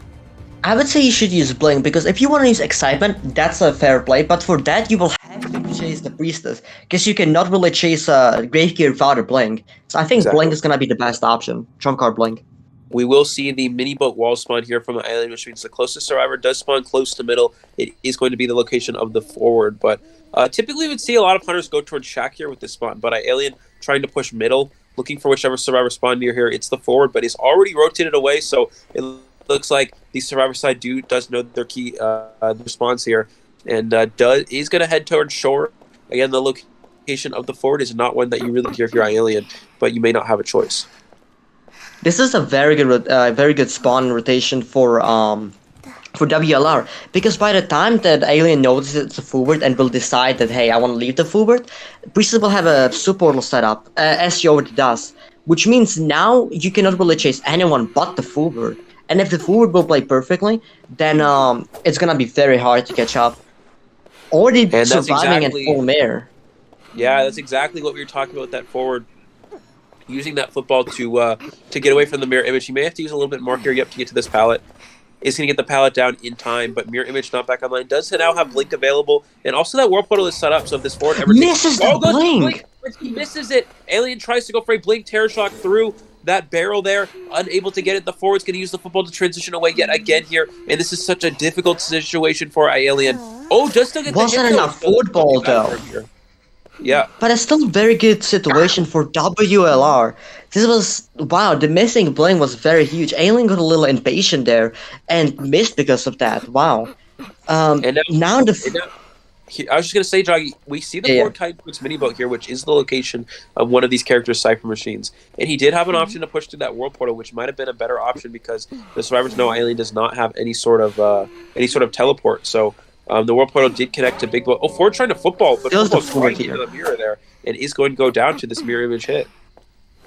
Also, my prediction was correct, and Gravekeeper and Priestess both have broken windows, which means the only person with Titan will be Mercenary. So after the Mercenary exhausts his Titan after his first rescue, it will be difficult for the Ford to rebound without a body block with no Titan available.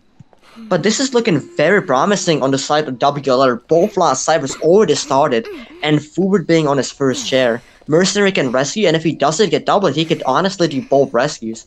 And then you gotta keep in mind, you have portals and shovels and elbow pads for endgame. So he has to chase that forward. If he chases someone else, they could potentially clutch a dungeon. Very good save from the Mercenary. Here's the mirror image. Mercenary cannot afford to get double hit. Is going to go ahead and elbow pad away there to avoid that. Wow, good job from the forward. Not going to get with this mirror. Can he make it to a kiting area to avoid this? And it looks like the only thing he has is this window here. So, nope, he's going to go ahead and corner. Very good job. Yeah, this is going to buy more time here. Getting away from the corner. Huh. Interesting. I think maybe he doesn't want to die there because if he dies there, then they will all be forced to do big rock gate. So I think the idea is die a little bit close towards middle and then kite endgame towards the small boat. So the survivors can open both gates. I think that's the idea, Eli. Destroying the sub portal for Alien. Yeah, we're going to see the Blight Queen go ahead and remove that portal. Going to go for a very, very long mirror towards shore. This should not reach the seer, unfortunately, for the survivors. Oh, hits the Gravekeeper. Wow. He does get the, sorry, not the seer. Wow, he actually landed that hit. I'm very surprised that it was able to register.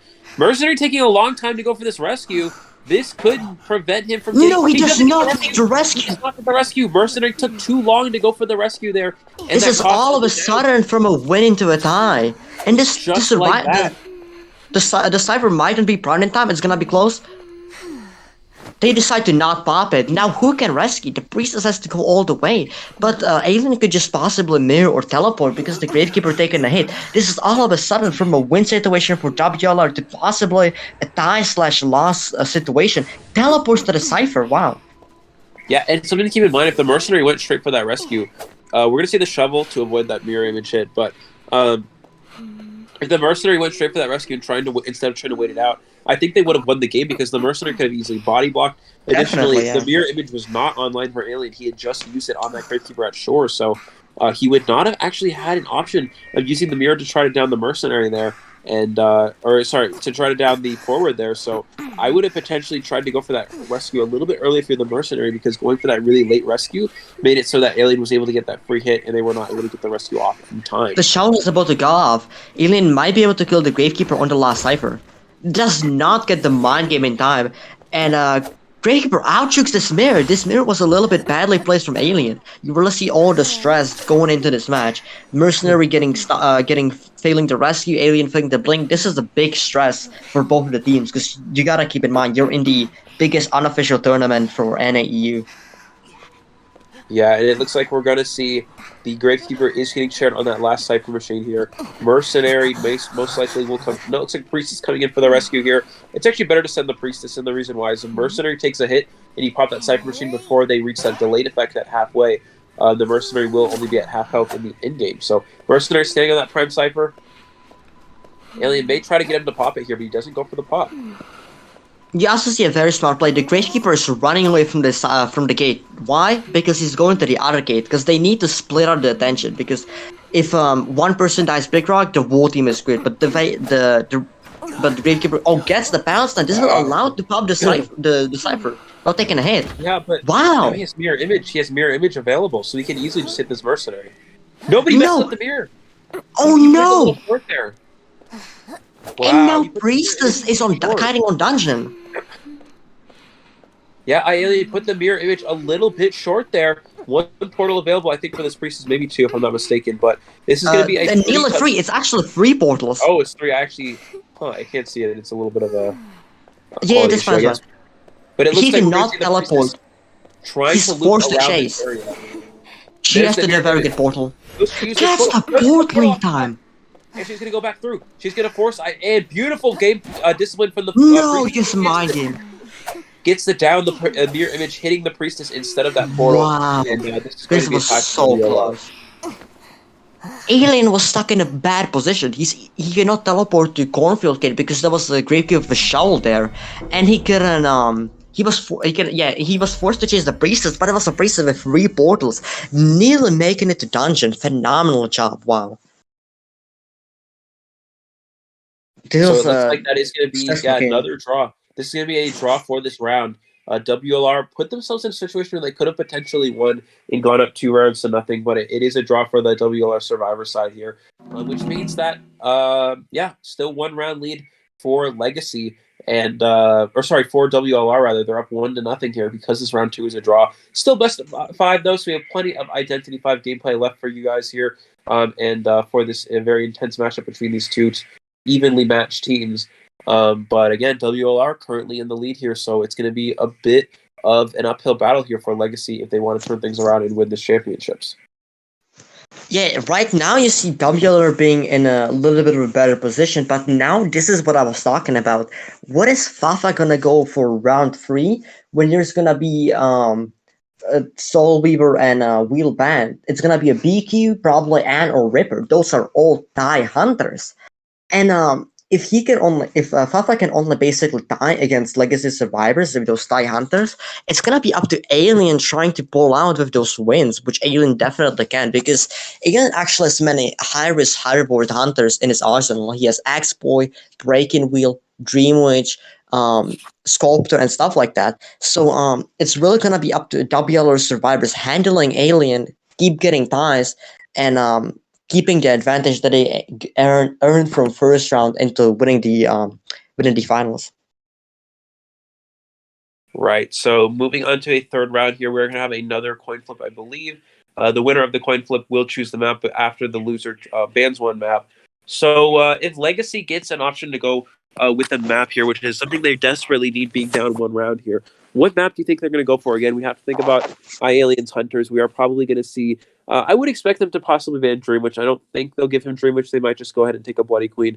I would expect them to ban Dream Witch as well as that Sculptor, but they could go something else as well. But Jogy, what do you think the map would be most ideal here for the Legacy play Survivor side, or Hunter side, it doesn't matter?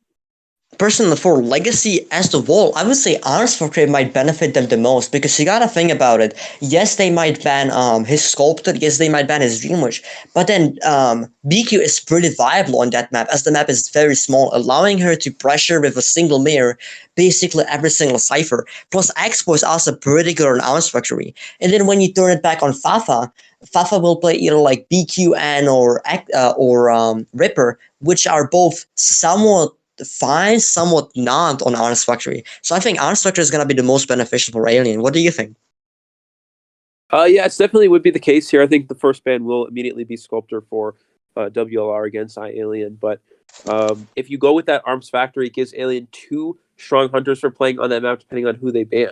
If they ban that Bloody Queen, you can easily go with a Dream Witch on a very nice Dream Witch map. If they ban the Dream Witch, you can easily go with Bloody Queen. Again, a good hunter for a map like Arms Factory. So that could definitely be the case. You also have to think about what hunters Fafa will opt to play here. If you go with that Arms Factory, you play right into Fafa going with that Ripper. Ripper pretty strong on a map like Arms Factory. Not a very strong hunter overall, but not bad on a map like Arms. Also, you also have Ann. Again, not a terrible hunter for the map as well. So it could give Fafa a bit of an advantage. But then again, Legacy really needs the hunter to start performing the hunters to perform at a high level. Unfortunately, Alien usually known for getting heavy kills and winning a lot of matches, currently hasn't been able to defeat the WLR survivors so far in this finals in the first 2 rounds.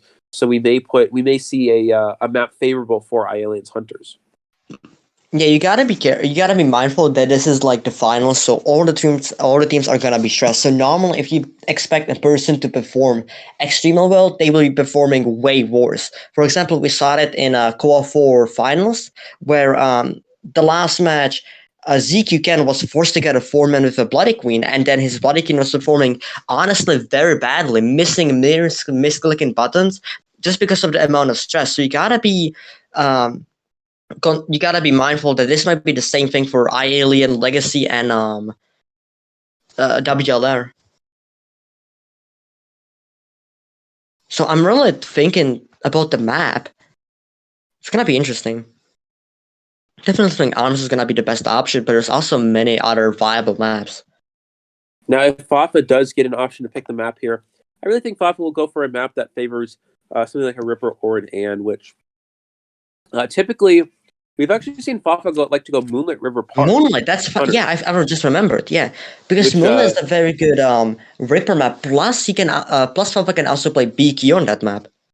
Yeah, absolutely. So it looks like we're gonna have the banned map for. It looks like Legacy did win the flip, so I think WLR banned Red Church, which something we've seen a lot.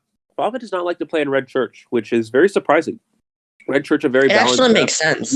Usually pretty good for hunters, but Fafa opting to ban that map here.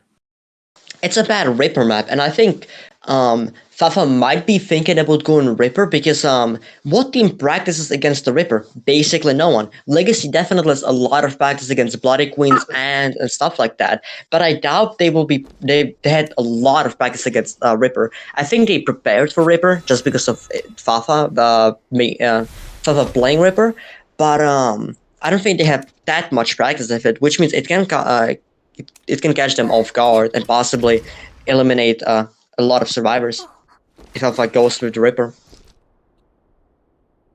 Yeah, absolutely. So, looking at the map selection here, we're still waiting for it. It looks like I don't think we've had the map selection just yet, if I'm not mistaken. We should still be waiting on that.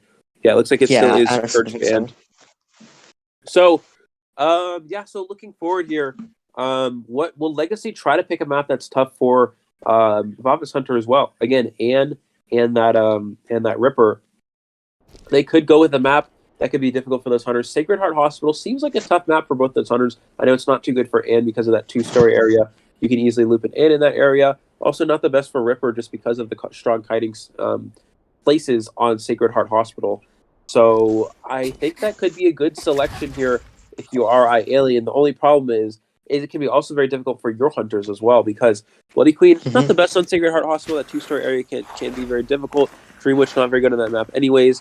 And also Axewhite can struggle. Again, with the 2-story areas, you have a hard time flaming people if they're constantly shifting, how far they are off the ground with that elevation. So that's real. Let me interrupt you for a second, though.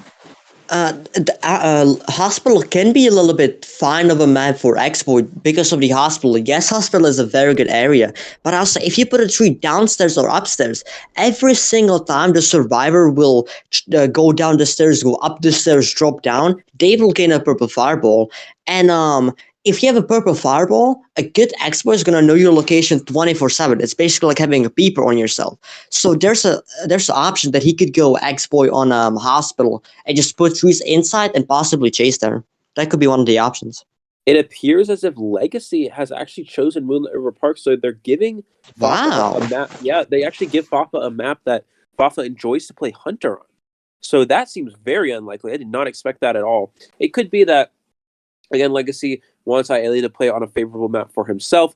Moonlit River Park being strong for Axeboy, being strong for Bloody Queen, which is one of the hunters he most likely will be going for in this next round. But again, it's putting Fafa on a map that he really, really enjoys in the later rounds. So you're really putting your survivor side at a disadvantage against Fafa here.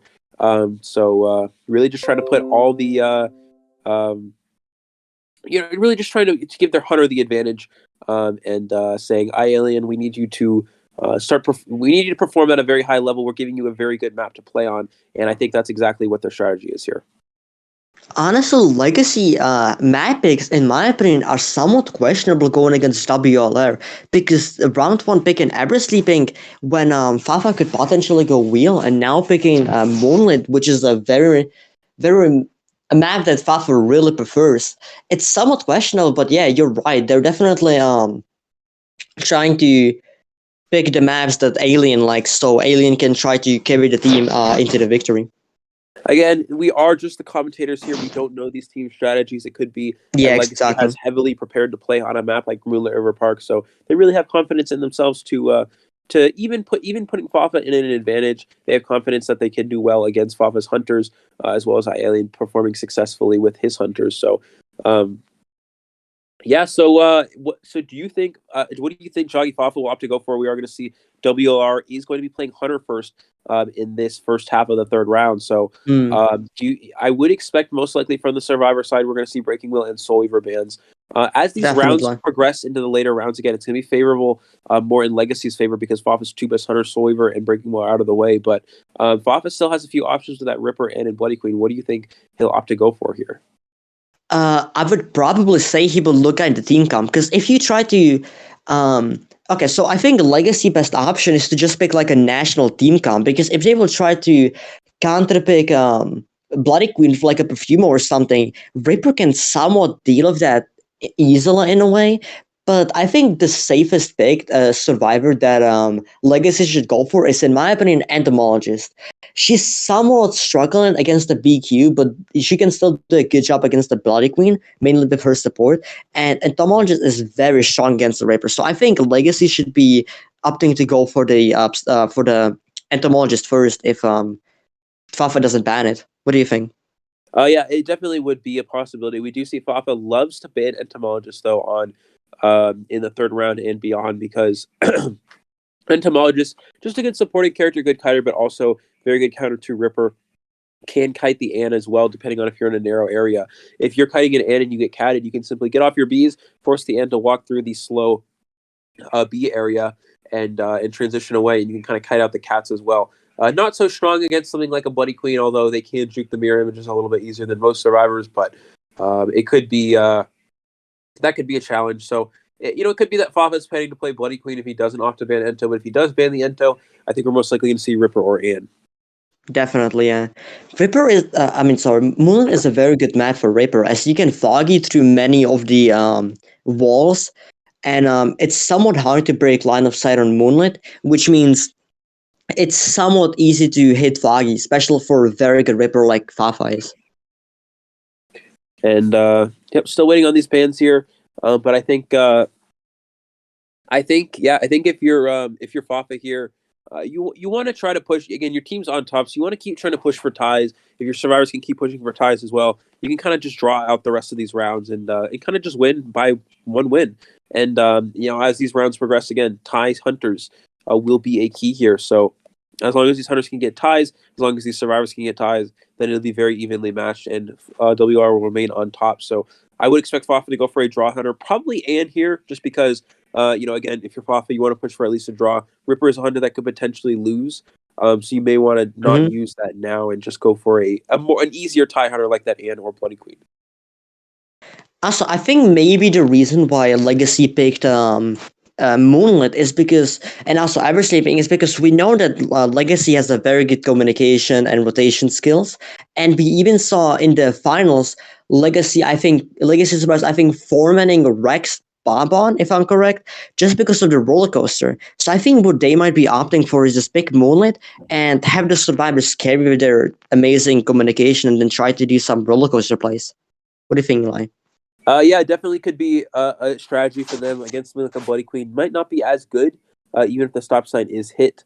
The Bloody Queen can kind of veer across the map quickly, but again, they may not be able to reach it if the stop sign's hit. So it could play into their favor. But um, again, I don't know what iAlien's going to be going for here.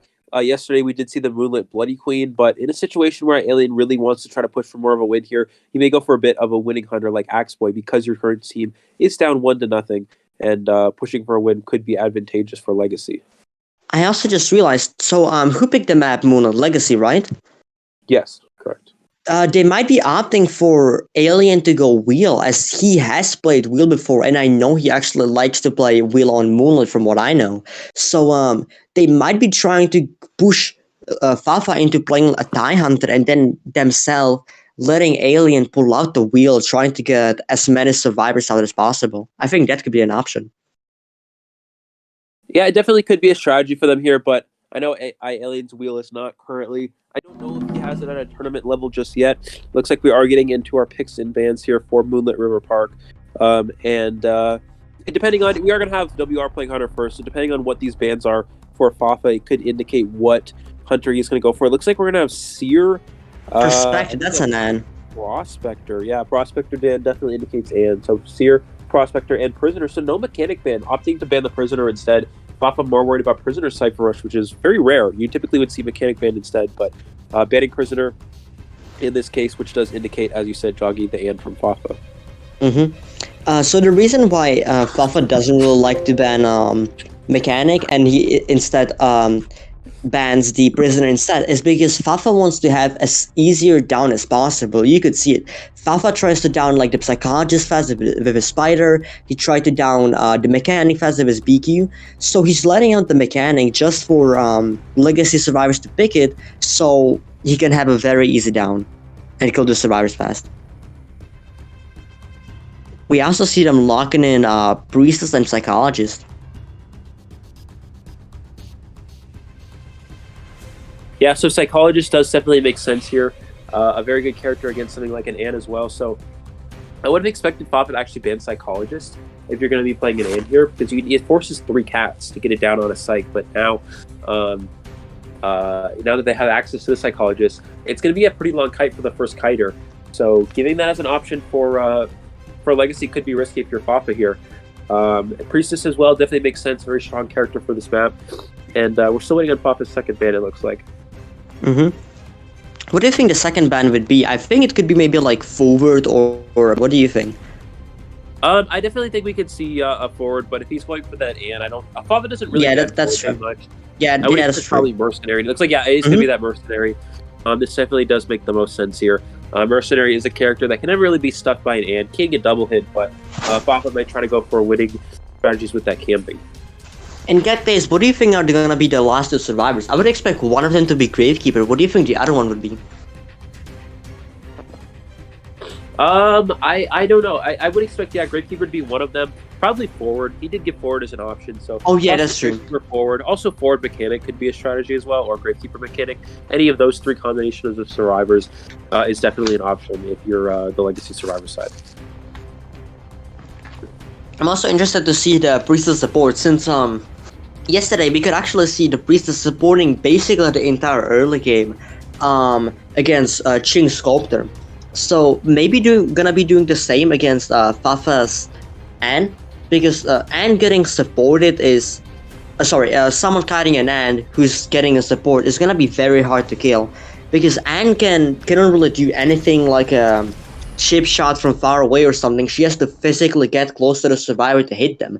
She cannot like mirror to get close to them. She has to cat and then like jump. And if there's gonna be like entomologist bees blocking the way, then it's gonna be very hard to get to the survivor. Plus, you gotta be careful about the coaster. Looks like the last 2 survivors for Legacy here are going to be forward and Mechanic. So Mechanic, a very good draw character against something like an An. Legacy shouldn't have a problem securing a draw again with the Mechanic on the team versus An. Fafa, a very good hunter though, so you have to keep that in mind. Also forward, as well. Just a good rescuer, good harasser.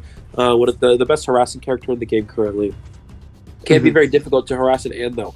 If they get that cat on the forward, they can stun them or cancel their abilities to prevent them from going for that forward dash. But it looks like, Fafa did lock in the An, just like we were talking about. That Prospector ban 100% indicating the An for the most part there, and that's exactly what happened. So Psychologist could come into play though. It looks like we have a bit of a tough chasing comp for Fafa. Chasing a Priestess as an An, it can be difficult. Chasing Psychologist, very difficult as well as forward. But if you're able to locate the Mechanic early on, it could be very strong for Fafa. Again, it comes down to spawns. Moonlit River Park is so important for spawns. How well can the survivors rotate? It's a big map, so it allows for good rotation, but it can be very challenging if the if the hunter does spawn near that Mechanic. Yeah. It's really going to depend on the support, I think, about how the match will turn out. Because, yeah, this is going to be very hard to chase. I think Fafa could honestly chase more targets than just the Priestess. Maybe even the Psychologist and stuff like that. I'm excited to see the match and how it will go. I think spawns are going to be very important for this match. Right, so we should be getting started momentarily here. Just waiting for these players to get into this match, but it looks like I think Fafa will most likely, looking at the build he'll probably have in this match, probably teleport. You do see some Ansprings from card and Blink with detention, but typically fast pallet breaking speed, very strong with an and, because if you stun that survivor as they're throwing down the pallet, you want to be able to break that pallet and get the hit before they can, get away. So slow pallet breaking speed could potentially prevent that if there's another pallet nearby. But if they're kind of, if you have that fast pallet breaking speed, you can pretty much always get that hit. And that could be very strong. Again, on a large map like Moonlit River Park, there's no seer, so there's no need to really bring Blink to go for an extra hit. Psychologist could be an issue, but as long as you chase one of these other survivors, you should be fine. And teleport does prevent any sort of rotation after that 45 seconds is up when that teleport becomes available. And if you bring Quenching Effect as well, you can instantly teleport on the mechanic after the 45 seconds if that's what your strategy is here as a hunter. I was gonna add on you saying the trump card, and most people who use trump card and they use it in a situation where they need to win on like a very small map, let's say like Red Church or Arms Factory. That's when you want to go for a very fast down, and that's when you need the trump card. On big maps like this, the best build is definitely up and down teleport. But as you're predicting up and down teleport with Alien Sculptor, we were wrong. We might be wrong this time. So let's see. Let's hop into the match. It looks like we are going to have that working carousel spawn for Fafa here, which means 2 survivors spawn to the right here behind 10-1 at Bridge. We also have one near First Stop and near God Kiting and 2 stories. So it looks like we're going to have him immediately head towards 10 here. I think he just caught a glimpse of the Psychologist on the bridge. Could not have seen it, though. And he's going to head straight towards 10. Oh, that's the forward. Beautiful spawn for Legacy here. This is exactly what they want to see. I honestly disagree with Fafa rotating away from the forward. In my opinion, he could chase forward until teleport is up and then TP with on the other, because now they're just all decoding. Plus, you can also chase the forward if you get a free hit on him if he messes up his football or something. Now this is very difficult. I think they even turn up the second stop, so this is gonna be very difficult because if you teleport to the mechanic, she will beeline towards first stop, get ghosted, and there's nothing to do now. Fafa, he uses teleport, that's huge. Uses teleport. Oh, but the portal's there. He used teleport before his Quenching Effect was online. He actually had Quenching Effect in 2 seconds, but didn't wait for it. He knows where the mechanic is, but this is exactly what I was talking about. He needed to save on his teleport because he's going towards the mechanic's beeline towards first stop, and the second stop is off, definitely. They're gonna go all the way to third stop, and it's gonna promote Cyphers extremely. See, already doing what I was talking about. Now Fafa has a very hard chase. It's gonna be very difficult. They did not turn up second stop. They did not hit the second stop side, which means that the end is going to be able to catch up to this mechanic. So a situation supporting with portals though. Yeah, there is the portal setup, but this does mean the Priestess is not decoding. The Priestess is going way out of their way here to support, and that could be an issue here. We're going to see him. I want to point out again.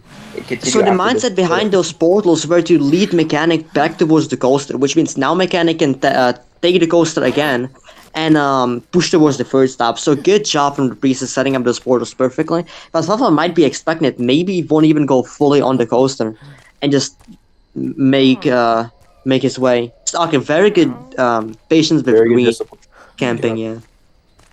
Oh, Fafa doesn't get on. Something you can do as a survivor is if you're at full health and you go on that coaster, you can get off of the second stop platform, run into 2-story, go to the upstairs 2-story, vault that window, and then transition back to the coaster and take it again. But it looks like they're going for the portal strategy instead, which is a little bit less efficient.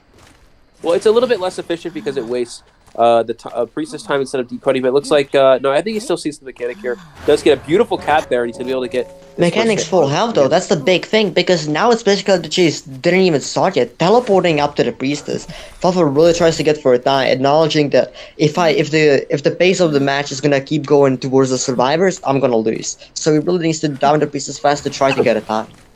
And you see the downside of not banning the mechanic. 2 Cypher Machines already down here. Jogy, a beautiful Cypher Rush from the Survivor side. Fafa's going to get that hit on the Priestess, but Priestess is running right towards that cat, which means Fafa can jump after it and then use that cross. You typically would want to run away from it.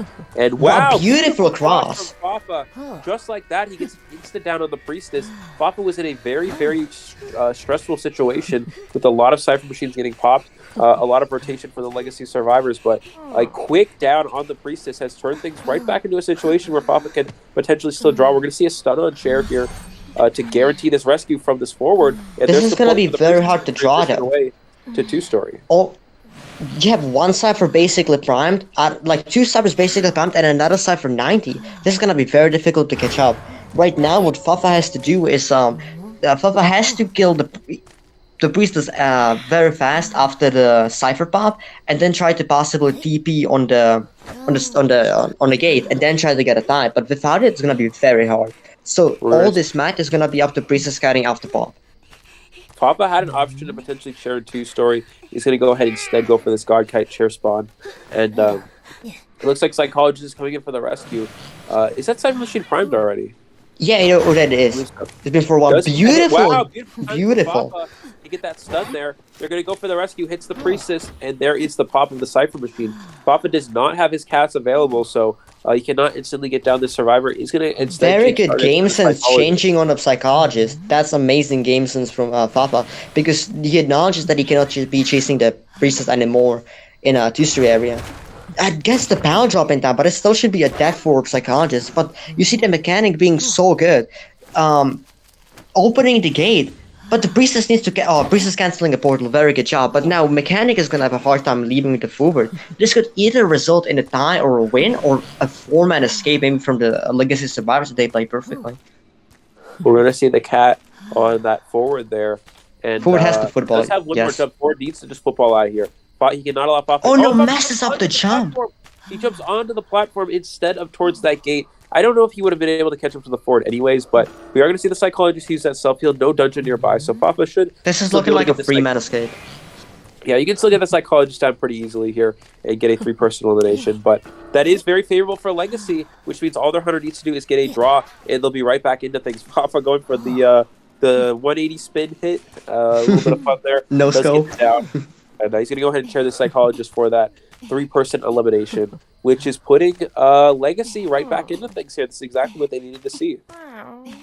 I would say the highlight, or like the biggest mistake that happened in this match, was Fafa using the teleporting towards 2-story. Because no matter if the stab would be off or not, Fafa would have to save the teleport to the coaster to catch up. Because you saw Fafa using the teleport allowed the survivors to go to the coaster, go back to the coaster, support with portals, and it was all a mess and a terrible position for Fafa because of the support. So I think the biggest thing should have been that Fafa should have saved the teleport, in my opinion.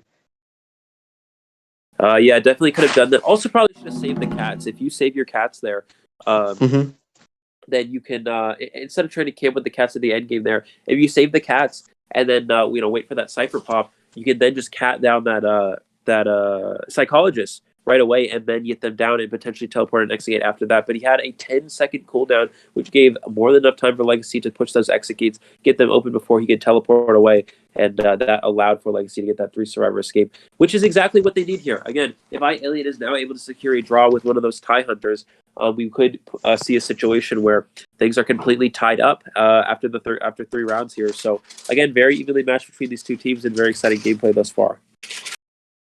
Who do you think Alien will go? Because I'm thinking he might be going BQ, but what do you think? Yeah, I definitely think he'll go with the Bloody Queen here. I think I actually wouldn't be surprised if WR opts to ban Bloody Queen. It would actually make sense right here. You don't have to ban Dream Witch definitely. Because this is not a very favorable Dream Witch map. It can be pretty good for Dream Witch because this map's going to split into 2 separate areas. You have the first stop side of the map and the 4th stop side. So if you down someone on the 4th stop side of the map, you can pressure pretty much every Cypher on one side and create a situation where the survivors can only decode on the other side of the map, and you can set up a 3 Cypher situation where you get 3 Cyphered. However, if you don't do that, and the survivors are able to kite to both sides of the map. And as long as they spread out their cipher machines, it can be very difficult for a Dream Witch to win on an extremely large map like Moonlit River Park. So I don't really think that Alien will go with the Dream Witch anyways in a situation where he needs a tie. Probably wants to go with the more of a tie hunter like that Bloody Queen. So it would make more sense for WR to ban the Bloody Queen as well as the Sculptor. All right, so honestly, I would say if it right now depends. If Legacy is confident to get up points in round 4 and 5, Alien should go on with the Bloody Queen. But if they're scared about point wise or round wins, Alien should definitely go Wheel in my opinion, because from if I'm correct, you cannot pick the map again that were already picked, which means if Lakeside was picked, Moonlight was picked, and Eversea being picked, there will be no chance for Alien to utilize his wheel on a very good wheel map. He will be stuck to go wheel in, let's say, like Honest Factory, Red Church, and maps like that. So I feel like if Legacy wants to get ahead with points by a long shot, they should definitely aim for the wheel right now. Because if you don't use it now, you won't have a chance to use it really again. Yeah, I really would love to see a wheel here, but I don't think Alien will play Breaking Wheel. I know it's a newer. If he has been playing it, I know it's newer to him. I don't think I'd be very surprised if he used it in a tournament setting this early on with this limited practice on it. So, especially because of how challenging of a character it is to play, I would not expect him to go for a Breaking Wheel here. I think he's going to go for more of a comfort pick, go for a tie again in a situation where you need a heavy kill amount, then maybe pulling out a surprise Breaking Wheel would make sense. But again, in a situation where you really just want to secure a draw, I don't think that Alien will pull out a hunter like that here. I think he just needs to go for a regular draw situation. Yeah, definitely. BQ is also very good on Moonlight, but yeah, once again, there's a chance WLR might opt to ban the Bloody Queen since it's Alien's comfort pick, and what else could Alien? Okay, let's talk about what else could Alien play when Sculptor and BQ would get banned. Do you think he would might go for a Dream Witch, or would he might like Bonbon or Anne? What do you think, Gilly? I think that'll probably go for Axe Boy. I don't think Bonbon this map really makes sense. It's such a tough map for a Bonbon because of how spread out it is. I mean, sure you can still get a draw pretty easily, but I feel like something like Axe Boy would be more reliable on a larger map like this. But again, anything's possible. You typically don't see Moonlit River Park getting picked a lot over in China because a lot of these hunters like to play that Bonbon. Possibly in the later rounds like this, sometimes even in the earlier ones. But on a map like Moonlit, it would make sense not to see Bonbon here and again. Go for more of a character like the Axe Boy, which he's more comfortable with and probably better on a larger map because of how quick the Axe Boy is. Yeah, definitely. Probably gonna go up to up and down with teleport if he goes with the X-Boy.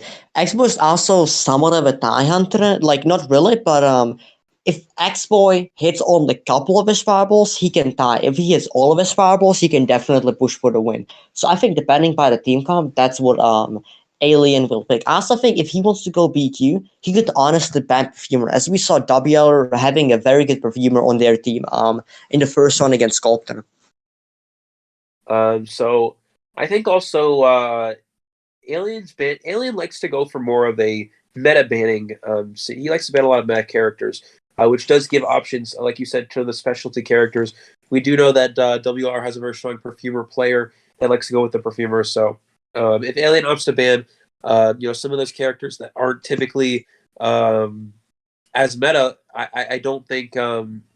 I don't think it's likely that we'll see Alien ban those non-meta characters. He'll most likely ban more of a meta team comp. I would expect him to actually ban Forward. Forward is one of those characters that can push for those wins. I would also expect him to see, I think he'll probably go for Bloody Queen bans, but I actually think if you're WR, you ban the Bloody Queen here in the situation. So I think we're going to see Bloody Queen and Sculptor ban, but I do think Alien will probably go for Bloody Queen bans again with that Seer Psychologist and possibly something like Forward or Priestess. Yeah, definitely. Also, some people were thinking if Awful One plays, it's not. It's Mayhem or like Warden confirmed that it's gonna be Alien. So yeah, we can only discuss real Alien right now since it's been confirmed he's gonna be playing for this round. And also All For One, guys, you'll most likely not see All For One in the later rounds. All For One is a round one specialty hunter. He has a very strong breaking wheel character, which you typically would see get used in the early rounds. You typically go like round one breaking wheel, and then you switch to one of your more versatile hunters like Alien, who plays a wider range of meta characters. whereas All For One specializes very good in that one character he plays, but specializes in specifically one in particular. Yeah, I'm very interested to see what the picks will actually be, because there's so much room to strategize. You could be having a BQ, you could be having a Dream Witch, but yeah, I fully agree that they should WLR should be banning Sculptor with BQ, because we saw them handling Alien's Dream Witch very well on Lakeside in the early and mid game. So as long as they fix their end game, there should be fun to at least tie or possibly win against Alien's Dream Witch.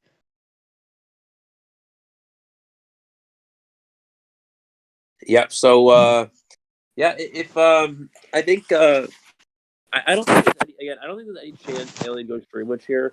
Again, Dream Witch is a hunter you want to push for a win with, but I don't know what WR will ban. I don't think banning Dream Witch again makes sense here in a situation where Alien only needs to draw. I think it's easier to win against a Dream Witch than it is to win against a Bloody Queen.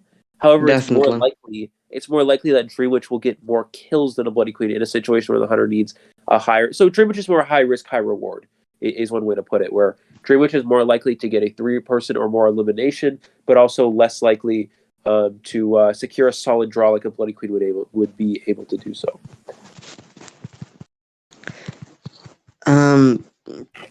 This is gonna be a very important round for both teams, honestly, because if Legacy manages to win this round and make a little bit of a comeback, then that would be really good and really huge. But also, if WLR wins this round, then it's gonna put an insane amount of pressure on Legacy. I think needing a comeback in round 4, otherwise, them losing. So yeah, I think really Legacy should be aiming to win this round, which can be somewhat hard. But yeah, I definitely think Alien should be aiming to win, because if you will only tie, then oh wait, no, never mind. He only needs to die. My bad. Yeah, but still, Alien should definitely win this round, because if WLR ties this round with a 3-man escape from their survivors, that's gonna put an insane amount of pressure on Legacy in the for round 4. Yeah, and I would like to point out something in the last round where you guys can kind of see why Bloody Queen has taken over from Anne in the meta. You look at Anne a lot. It's been a character that's used. It was a meta character used more than Bloody Queen over around time of Call of this, but now Bloody Queen has kind of surpassed that Anne, because Bloody Queen is better at securing draws, has better map pressure.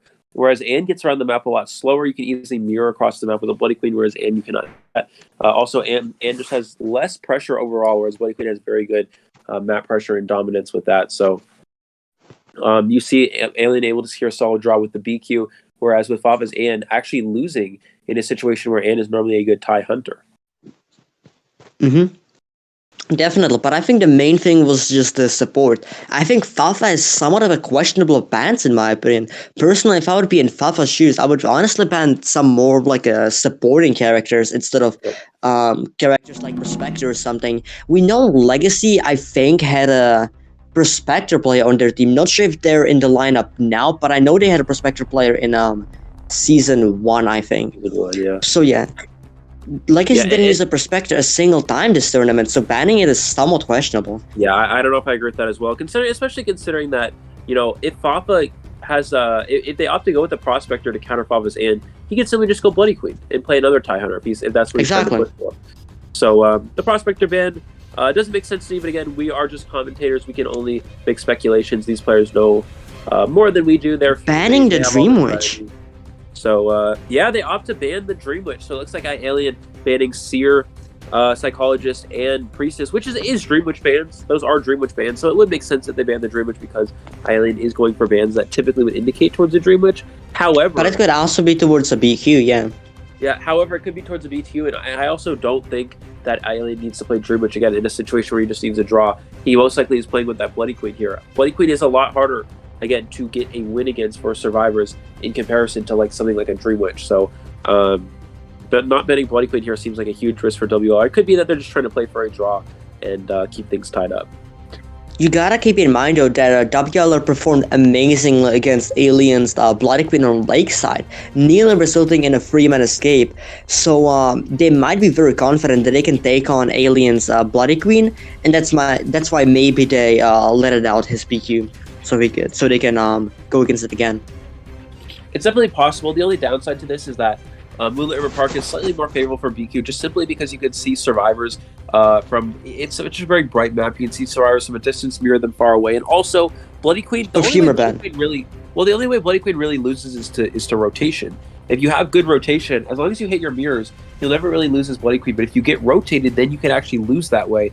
And so in Moonlit River Park is not quite as easy to rotate in Lakeside, at least in my opinion, because Lakeside Village has some very difficult spawns for some hunters, such as like Cornfield. You spawn very far away from survivors, or Shack Window, or things like that. Whereas Moonlit, if you spawn in certain areas, like for example, if you spawn God Kite, you literally spawn right across from a survivor at the other side of 2-story. You can catch up to them very quickly. Also, the bans. Even actually banned the Perfumer, which would mean he's probably gonna go with the BQ, and the survivors picked Gravekeeper with Explorer. So it's once again WLR really likes the heavy rescue team comp, and especially with this, Explorer counters BQ, because if you're small, the mirrors cannot see you. So Alien will basically be playing blind when he's gonna be trying to chase the Explorer. The only thing I'm having is the issue I'm having with this team comp is that this is somewhat of a weak map for an Explorer. There's not many places to hide because there's just not a lot of grass. And the pages can be spread out super far away. You can have a page at Godkite, and your second page can be a tent. That's just so much far away and so much distance that you have to cover. So that could be an issue with this team comp. But if everything goes correctly, this could be very strong. Yeah, it looks like also Perfumer ban for my Alien. So Perfumer, we talked about Perfumer ban in the later rounds. Perfumer ban typically isn't something you would see, but in rounds 3 and beyond, Perfumer does make sense banning those specialty characters from the survivors. Perfumer is a good kiter against something like a Bloody Queen. So I think with the Perfumer ban, he has to be going BQ. I really don't see what else he would go.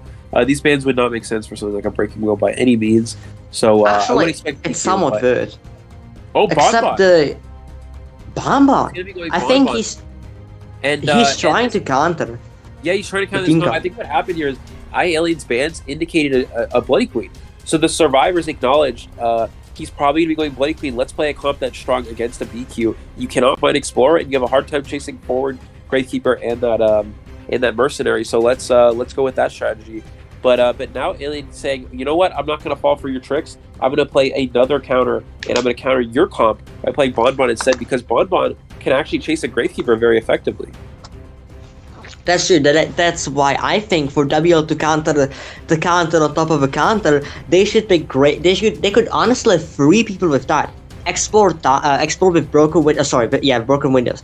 Explore with broken windows 100%. Then Gravekeeper, because he needs it against the Bonbon. And honestly, why wouldn't you have a forward also? You can only have the Merc with the Tide and do like stun on chair rescues with forward. So I think there should be 3 people with broken windows. What do you think, Eli? Yeah, it definitely could be the case. Although, going with this team comp, again, they were trying to counter this. They were trying to counter this Bloody Queen, and they really just fell right into the hands of the Bonbon. So I think actually Wildling would have been a better character selection than the Gravekeeper. And the reason why is because, sure, you're slightly susceptible to something like Breaking Wheel, but again, I don't think Alien would go for the Breaking Wheel. I don't think he's quite enough in practice with it just yet. So I think Wildling would have just been stronger because, again, Wildling, very effective fighter against the Bloody Queen, just as the Gravekeeper is. However, Wildling is also very strong against Bonbon, where Gravekeeper is not. I agree, but also I'm not really sure if even WLR has a Wilding main on their team, so that's maybe why they didn't pick the Wilding. Yeah, and again, looking back, an older team comp. We have Triple Rescue Explorer. This is a comp we would see back in the Call of the Abyss 4 tournament.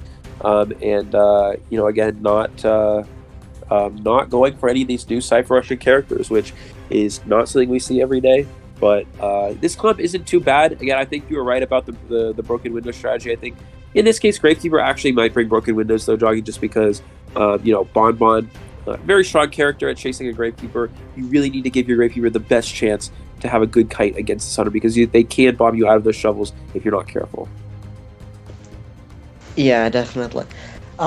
It's gonna be really up to the spawns because Mullins can have some very hunter favorite spawns, but it can also have very survivor sided spawns. So it will really depend up to the spawns, whatever the survivor's gonna get spawn, explorer can hide, or if let's say what happened with Legacy versus Fusion versus Sus when it's triple rescue explorer and explorer spawns 4-stop and hunter spawns at 10 and explorer gets found very early into the game, which would result in a most likely loss for the team.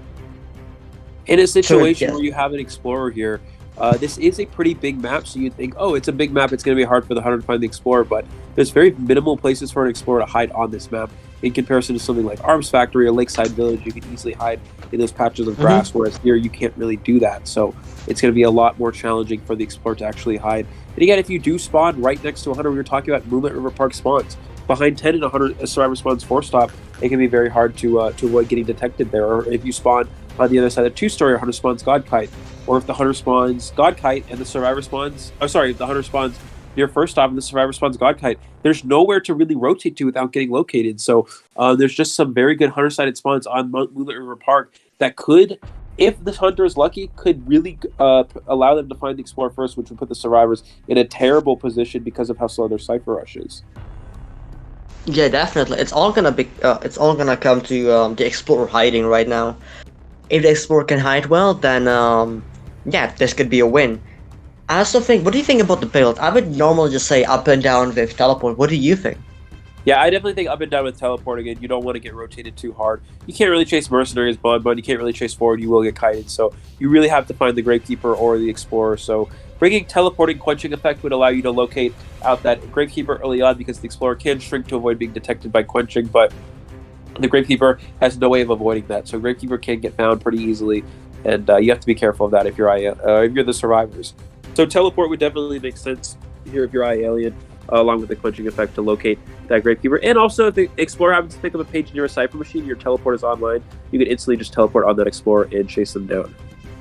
Yeah, definitely. Explorer will have to play very carefully with the picking up pages.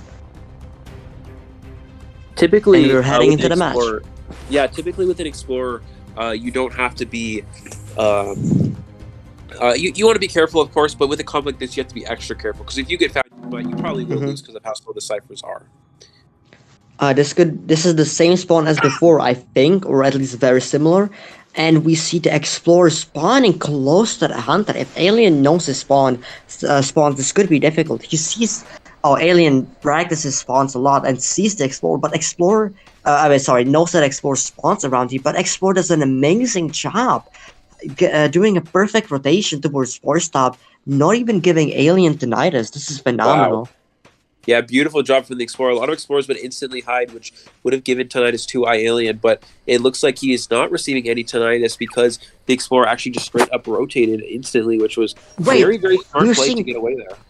We're seeing Trump card with Blink. I think that means that Alien actually wants to chase any character, and he does not care. Because otherwise he would be using up and down teleport. As long as the survivors will notice that he has slow pad break and speed, Explorer can just pick up pages freely as much as he wants.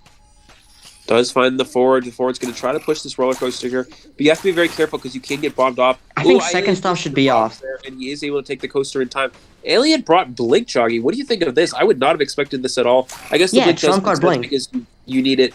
Well, the Blink does make sense because you need it to down a survivor. And they hit the stop sign as well, which means he goes all the way across the map. So this rotation is going to be very strong for the survivors. I think the reason why I bring Trump card Blink is because he wants to chase anyone. He doesn't want to be finding the Gravekeeper or Explorer. He wants to chase the Merc forward. He does not care. And for that's why he's going for the Blink, in my opinion. But honestly, if he just only needs a die and he wants the Blink, he could be using up and down with Blink. Do you think that might have been better, Eli? Up and down Blink? It could be the case, but on a large map like a Moonlit River Park, rotating towards the Gravekeeper though. Yeah, rotated right into a very good chase target for Alien. So, will he continue after the Mercenary or will he go for the Gravekeeper? I think he changes targets to the Gravekeeper here if you're Alien. No, goes after the Mercenary. Wow. Oh, the Gravekeeper uses his shovel, though. That's very good. Unfortunately. I think the reason why he's chasing the Mercenaries, he knows Mercenaries out of elbow pads. He's also taking a chip hit, and Mercenary does not have broken windows as well. So it's an easier chase target for Alien. However, the only downside is that you had to go through 2-story to do it, and now the Mercenary has a lot of distance. Mercenary is running into a very bad area though. He doesn't have anything to really guide with. He's gonna be going down very soon. And he doesn't manage to dodge the bomb, resulting in a terror shock, giving more presence towards Alien. That was a very big mistake. If you know you're going down, you should not be risking this. Now Alien's gonna get 4 presence after the first save. That's really not that good. Yeah, Even though the Cypher is somewhat fine. At this point, they might as well sell for a die. They were in such a good spot, but now there's not much to do here. Yeah, so it looks like he's going to drop a bunch of bombs here. We're going to have the Gravekeeper, I think, beat Tinnitus. One shovel down for the Gravekeeper, though, which means his kiting is going to be a little bit weaker in the later half of this match. And it looks like he's going to camp the top of the 2-story Alien with 1 in order on this character, so he can actually see, if you're the Gravekeeper up in this area. And it looks like he's going to just kind of chill out around here, waiting for the Gravekeeper to come down. But I don't think he's going to be able to do that. He's just going to kind of stay up here, trying to bait him to drop down here. Will he go for it? And Alien's actually going to force him down here. No, he's not. He's going to stay down in the bottom area. And Gravekeeper, very good patience. Very good patience area. Now down to 2 Mercenary has a very slow chair time, so giving Tinnitus is gonna allow for many Cyphers to be decoded. But yeah, the WR survivors were in a very good position to possibly win. But because of Alien downing the Mercenary somewhat fast after using the elbow pads, no one will rescue, which is a very smart play, which would allow probably for a draw to happen. Yeah, and look at those Cypher machines already being worked on. 2 left to go for WLR, the Explorer, with the password page available. 100% page, yeah. Yeah, he can get those ciphers down quickly as well. I think he's going to use one. Oh, maybe not. He's going to hold on to that. He has 100% page now. And Explorer's going to go, Forward's going to go ahead and work away at a cipher machine here. I think Alien's waiting for him to get to the cipher and then he might teleport. Maybe, possibly. But I think the Explorer's going to go ahead and pop the cipher with this page first. Yeah, that's very good play. Because now the last cipher's over to 50. Yeah, beautiful job from the Explorer using that page to pop that there. And the reason why that's important is the Explorer goes down here, that he goes down with those password pages. And it forces them to go for a rescue against a good camping hunter. So he does take that bomb hit there.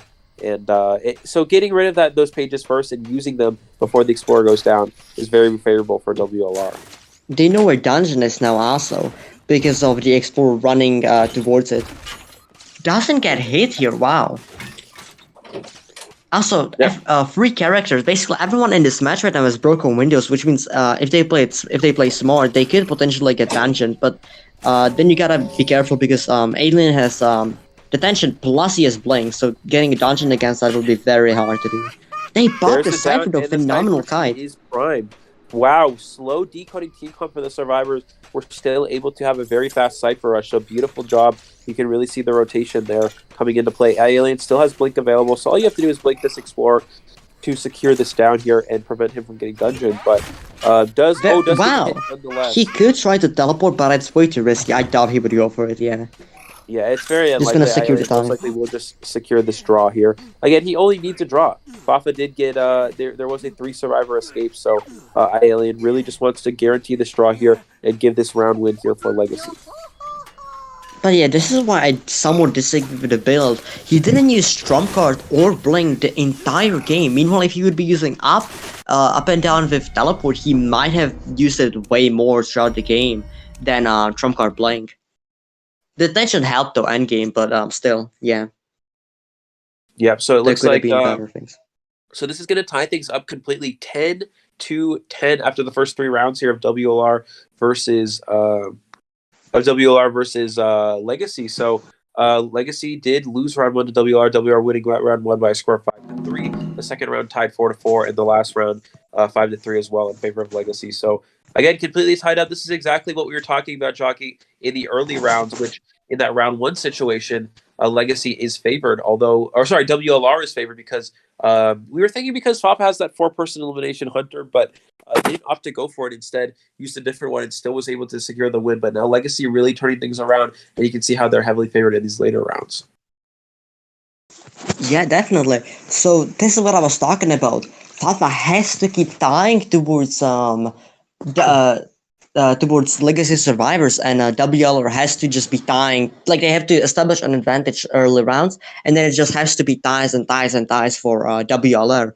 So we also gotta be keeping in mind that this map was picked by Legacy, which means that now it's gonna be WLR turn to pick the map, and so far we saw that, or like mostly see that the team that picks the map mostly wins the round.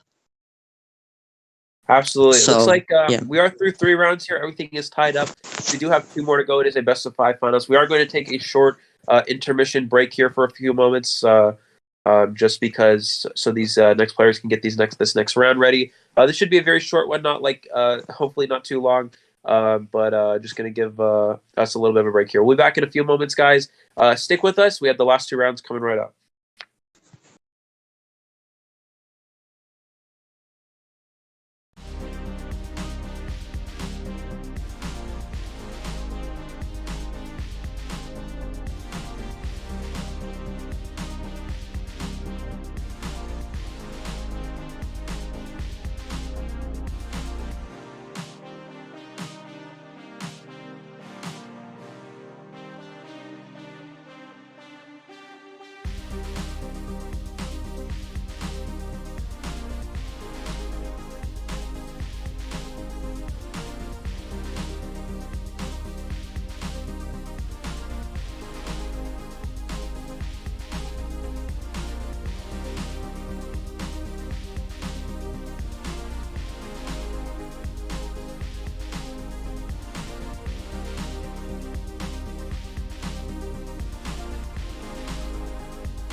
All right, welcome back to round number 4 of WR versus Fusion. We had a short intermission there because W versus Legacy. You said WR Fusion. The versus same. Legacy. I'm so sorry. I didn't sleep a lot last night. My roommates in college kept me up all night, or not my roommates, but the ones next door play a lot of music all night. So that's how it is in college. But anyways, moving into the last of the fourth round here of this best of 5 situation of WR versus Legacy. We are going to have the map be Red Church, which means this is probably or unless it's actually I don't know what the map is. Is it Red Church or Leo's Memory? Let's go ahead and check on that.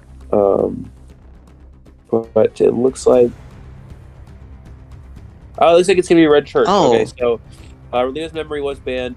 So the Red Church selection definitely has to be.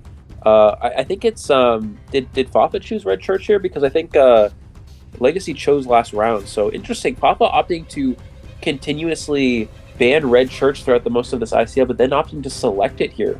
So this is kind of a surprise, Jogy. What do you think behind this? I mean, I probably not the Ripper like you said, but maybe going with something like an Ann again.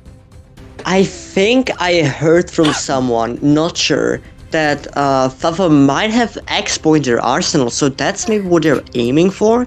Because, yeah, I really don't know, honestly. I think it's gonna be, you're gonna have to do something with the characters. Something like one of the teams are gonna have a strategy where Legacy is gonna be weaker on Red Church, and then WR is gonna be stronger there. It's definitely something to do with the characters. I'm just not sure about it yet. We're seeing here for the bans here. It looks like the Survivors bans were. It is Seer, Psychologist, Mechanic, and Forward. So keep in mind, guys, we do have a 4th round situation, which we get to do 4 an extra ban. Yeah, there's an extra ban. So there's 3 Hunter bans and 4 Survivor bans originally. There'll also be a 5th Survivor ban after the 2 lock-ins are in play. But it looks like, yeah, Seer, Psychologist, Mechanic, and Wait, Forward. What? There must be an issue then with the ban. Forward was, I believe, blocked. So I don't think we can lock in Forward here. Yeah, so it looks like let's go ahead and check what's going on with that. But it looks like so it looks like a mercenary is getting picked, which is obviously a very solid rescuer. What do you think is the second star gonna be? A priestess? Yeah, that makes sense. A little bit of confusion there. But in that case, I think WLR should be opting to ban maybe like Entomologist in case if Fafa wants to go Ripper. That's what I would do, or even X-Boy. I definitely think Entomologist would be a very solid ban. I think Fafa's going to be going with the Ann here.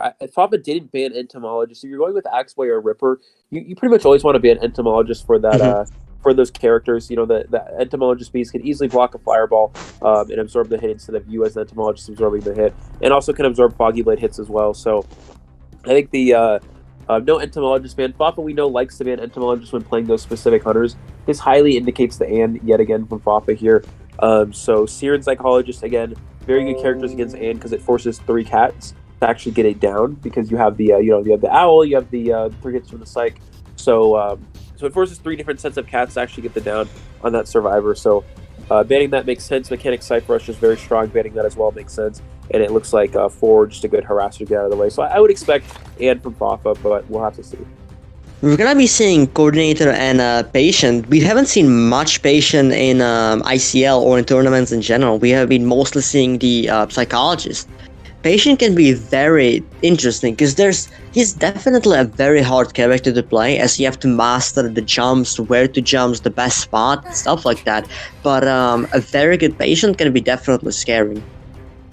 Absolutely. I don't know how good. I don't know about this map. I know Patient is strong on specific maps like Ever Sleeping Town, because you can pull yourself up to those 2-story areas. Also, there's some cool tricks on Lakeside Village that are pretty good as well. Red Church, the best place to probably use the Patient ability, I believe, is to pull yourself into the red carpet area, right? If I'm not mistaken, or possibly out of it as well. You can pull yourself. Yeah, possibly. But or just use it for distance. What else? Yeah, besides that, I'm not really sure where else Patient can really use those. Possibly at the church windows as well. And it looks like you can also you can put yourself through the church windows to create distance. Looks like Fafa is going with the Ann, so this 100% makes sense here. He also opted to ban Gravekeeper as well.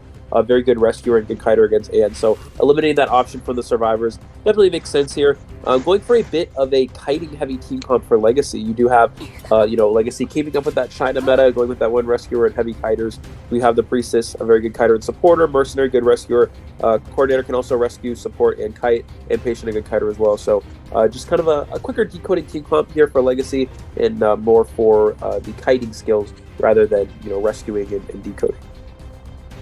It's very interesting how these teams are very similar skill-wise, but selection-wise they're completely different. Alien's going full-on meta, while Fafa's going somewhat of a non-meta, and also on top of that, it's WR survivors are somewhat behind with the meta, or like at least what they like. They go many rescuers, but meanwhile, Legacy just goes what China does, which is a heavy rescuer lineup. So that's very interesting about these teams.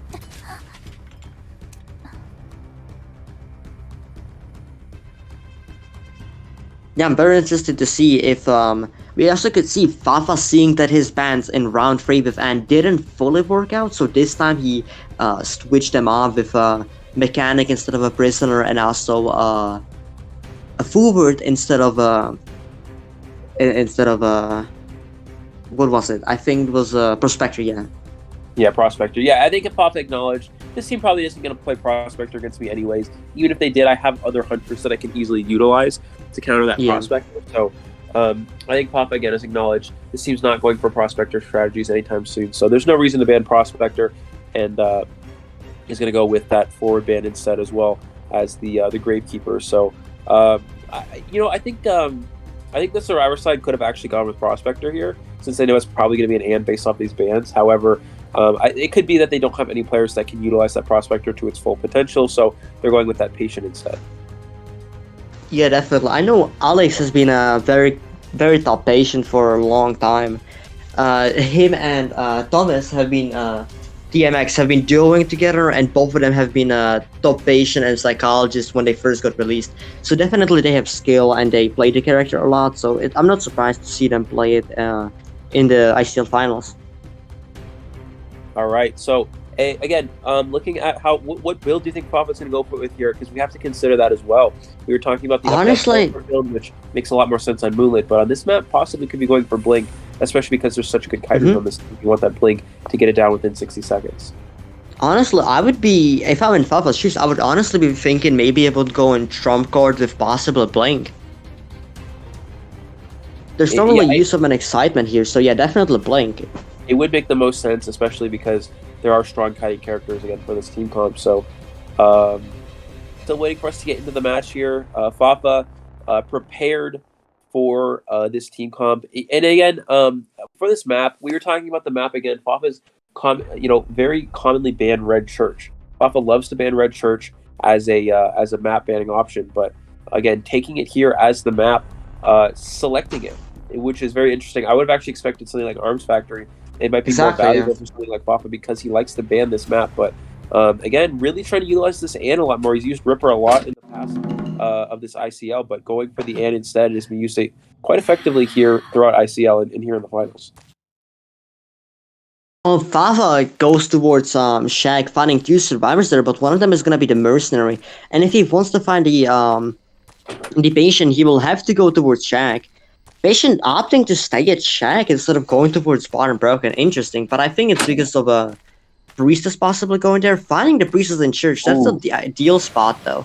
Priestess can kite Church in Church very well. Fafa should, yes, very good job from Fafa. He jumps plus destroys the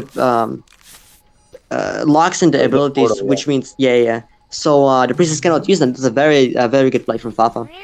Priestess does get that portal back, tries to portal the long way through, but I don't think was able to get that off there. Fafa is bringing teleport, so he may teleport away from this Priestess, or just try to get a free hit here, which I think they're going to be able to do here in a moment. Yeah, definitely. It's going to be a free hit. Very good job from Fafa for keep locking in the Priestess portals so she won't be able to use them. But Priestess now took the hit and now has a lot of resistance. I think Priestess, what she should be doing is, use his teleport mid-kite. That's very good job.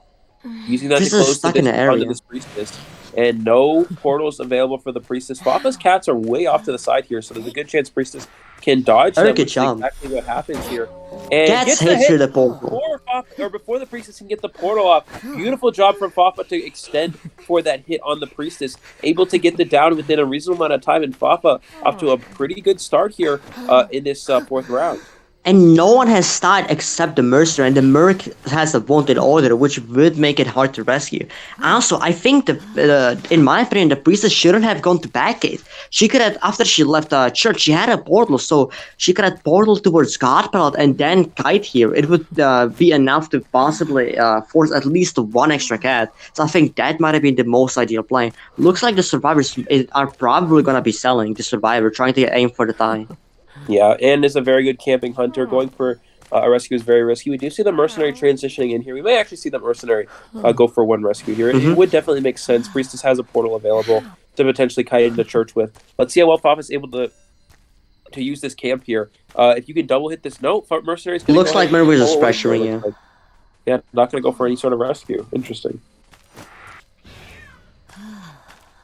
We can. Oh wait, we see the patient counter rotating into Fafa. That's a very weird play. Why do you think that happened? Maybe we're scared of teleport, or maybe try to take the kite so the coordinator doesn't need a phenomenal stun from Fafa right here. Oh my god, that was wow! Jumps through the window. Wow, that was impressive. We're gonna see the teleport away here. Locates the coordinator though. Another good find for Fafa. Let's see if the coordinator will go for this flare gun. Good patience. It hits, wow. Not able to Very get close. behind the wall in time. So good job from the coordinator conserving that flare gun to the last moment to get a good shot off. And he's going to give them enough time. Oh, the cats get stuck on the side of the map, sadly. Messes up accidentally splits the cats a little bit early there. And this is going to allow this coordinator to kite out this set of cats.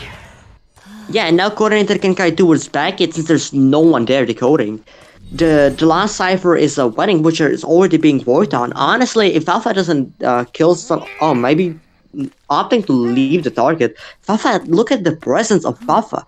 Fafa only has the first skill available. If you're going into endgame with only your first jump, that's gonna be very difficult to kill the survivor here, even if you're an Ant with because you have like a Merc with 3 elbow pads or a patient with 2 hooks. And this is why you see a lot of teams selling survivor. Ooh, I'm surprised this cat is a little bit out of range here. Fafa goes for the cancel, but Mercenary gets the elbow pad phenomenal elbow pad before the cancel. So this is why you see a lot of survivors not opting to rescue in tournament gameplay, because one, it risks Fafa goes for that charge attack, unable to get it, but it risks feeding presence and it risks getting rescue stuff. So we're going to see a free hit on the Mercenary there with that cat. Teleport almost back online for Fafa, but I think this is going to be a tie situation for the survivors here. Let's see how Fafa's going to play this endgame. Going to go ahead and pressure this red carpet cipher, pushing away the patient, but already has a lot of distance. Coordinator already starting a new cipher, which is a very smart play. I think this is honestly looking more towards a Freeman escape than a free kill, just because of the fact that look at the items. Elbow pads, the hooks, that can be very easy to clutch up dungeon, especially if Fafa once again does not have his second jump. The second jump is gonna be very crucial for endgame. We also see Mercenary healing up already, healing up so he can be full health. The coordinator cannot use the elbow pad. The court has to save the elbow pad, yeah, it does have this cross available. He's going to drop the cross, but misses again. Fafa missing another set of cats here. This has been costing Fafa quite a bit here. Missed quite a few sets of cats throughout this match. And I think if you're Fafa here, you have to acknowledge the Cypher Machine is almost primed. So you're going to go ahead and try to get a basic hit instead of using cats. No, he teleports. The Merc's opening a chest. And, he doesn't hit the Merc. Oh, he does. He's going to get this hit here. Well, Mercenary popped the Cypher's not primed. It's not primed. It's like 98. It's not 99. They don't have enough time to pop it yet. We're gonna be seeing the coordinator do their own cipher, which is at 60% right now. Yeah, so that's why I don't know about this teleport here. You have this Cypher Machine almost primed, and you know this coordinator. If you're Fafa, you know this coordinator has progress on the Cypher as well. So Fafa missing another set of cats here, unfortunately, giving the patient enough time to transition to top broken. And this is going to allow for him to kite here for a little bit of time. No dungeon in this area, though. I think it is near Backgate. Yep, near Backgate. So this patient will try to push towards this Backgate area, especially considering Fafa does not have teleport, which means that they'll try to push for this dungeon. Dismantles the ability is very interesting. I don't, yeah, Legacy as far as popping the Cypher, this is a very bad spot for Fafa. Fafa's forced to chase the Mercenary with 2 elbow pads. If Mercenary plays its sword, misses the cats again. He's gonna Wait, trap the wow, Mercenary the though. cross. Oh, you get He elbow elbow pad. padded through the cross? Yeah, I didn't even know that. It looks like Mercenary one elbow pad here available to try to push for this end game. Can This he is make looking it like a this free time? man escape. The gate's basically open. He just needs to take a hit. This is a Merc. He can't take it. Attention it. Any gate's gonna be open. This is gonna result in a free man escape from Legacy. Wow. Very good And job. Fafa leaving the patient there could have continued after that patient to try to get the down and secure a draw there, but instead giving Legacy an option to push for that dungeon by chasing that mercenary. You really have to chase the priestess or the patient in that end game there, but instead again Fafa chasing the mercenary, costing him an extra kill there, and Legacy in a situation where it looked like they could only draw, able to clutch up that dungeon with that beautiful drop from the mercenary. And this puts Legacy in a pretty good position. Again, we were tied up after the first 3 rounds, but now Legacy Survivor is getting a 3 survivor escape here, which means all ILA needs to do is get another draw, and that will put Legacy back on top. This is exactly what I was worried on. Yes, WLR might get advantage in early rounds, but what is Fafa and WLR gonna do in later rounds? Like, Fafa, even though he's playing TIE Huntress, Fafa doesn't have enough practice with his TIE Huntress. It's not like Alien, who has been playing BQ since her release. Fafa is not as experienced as Anne, which results in in Fafa missing some cats and stuff like that, which then resulted in an amazing Freeman escape from Legacy. Very good job from the survivors. All right, so back on Alien here. I think this is the map that Fafa's team did select here. WR selected, so this is going to be most likely. I assume the survivors will be able to play pretty well on this map because this, again, a map they are prepared for, a map they did select. So looking at what Hunter Alien is going to go with here, they have 3 Hunter bans, so I think you have to ban the Bloody Queen. You're 100% ban. You're definitely banning the Sculptor here if you're WLR, and I think you also ban this Bloody Queen as well because you don't want to have to. You don't want to get a draw. You want to try to push for a win if possible here. So I think that WLR will go ahead and ban the Bloody Queen as well. And I think it's fair to ban Dream Witch. I think if you can force Alien to play Axeboy, it's not great, but it gives you an option to win. Axeboy is a hunter you can win off easier than a Bloody Queen, for example. So I would expect them to give Alien the Axeboy here and go ahead and ban the Bloody Queen, Dream Witch, and the Sculptor. I think WLR is not in a position to play safe in. They have to take the risks. This is similar to ZQ versus GG in Coa 4. GG got an advantage in the early rounds, and then ZQ was forced to play very risky till the end to try to get the win. This is somewhat similar. WLR had the advantage in the early rounds, but you can see Legacy's making a comeback. So how else are you gonna win the ICL finals than taking risks? High risks, high rewards. You take the X-Boy, as you just said, and X-Boy, yes, he might be able to win against you. Yes, he might be able to foreman you, but X-Boy is also very vulnerable to getting foreman and stuff like and getting foreman, freeman.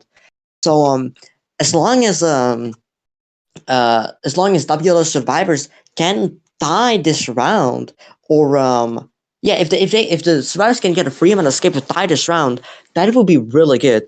And then in the round 5, they will have to try to earn the win there. Point wise and win wise, it's very close. It's very close. All right, so looking into these bans here, something I was considering is that this can be a tough map for Bloody Queen just because it can be hard to mirror in some places on this map. There's a lot of like random walls and things you can walk into accidentally as a BQ, but I think it would make the most sense again still to ban the Bloody Queen just because you need to try to go for a win. And as you were saying, Jogy, Axeboy is a hunter that can lose. It's more likely to lose than a Bloody Queen would, but it's more likely to get more kills as well. But in a situation where WLR wants to try to push for a win as on the survivor side, it definitely makes sense to ban the Bloody Queen instead here and take the risk of possibly losing out on more points, but also possibly tying up this round. So if you're Alien here, I definitely expect to have a Blink build. We did see yesterday him use that Axeboy with a teleport build, but that seems very, very unlikely, especially because that was Moonlight River Park, a very large map that you can get rotated on. And a smaller map like Red Church, which is harder for the survivors to rotate on, probably a trump card Blink build would make a lot more sense here, especially because he only needs a draw. He could also go up down Blink as well and just really heavily play for a draw. Yeah, I also honestly think maybe instead of banning the Bloody Queen, they could be opting to ban the Bonbon since we already saw Alien play it. And then you can try to counter pick the Bloody Queen with like a Gravekeeper, Perfumer, and characters like that. But the characters should have to be also good against Bloody Queen and also good to be good against X-Boy since there's a chance he might pick him. We're seeing very similar bands from iAlien. We're seeing Syrup, Psychologist, Seer, and Forward band, and we're also seeing Dreamwitch, Sculptor, and Bloody Queen band as you expected, Eli. All right, so yeah, it looks like iAlien again going for Bloody Queen bands like we were talking about, Jogy, but WR not giving that as an option here. So with these bands, I think it leads towards Axboy as the other option. And still they have an option to Alien has an option to go Bonbon depending on what the team comp is. And I think that's what we're going to see happen here is Alien can go Axboy or Bonbon. Those are his remaining two hunters for the most part. So I would expect us to see which survivors WR locks in and Alien pick based off of that. Again, he has Axboy bands in currently, but a Bonbon is still definitely viable if this team opts to try to play something that would be strong against an Axboy, but maybe not so good against something like a Bonbon, like that Gravekeeper and a heavier rescuer team comp. Okay, Eli, I honestly need your opinion here. I'm kind of lost.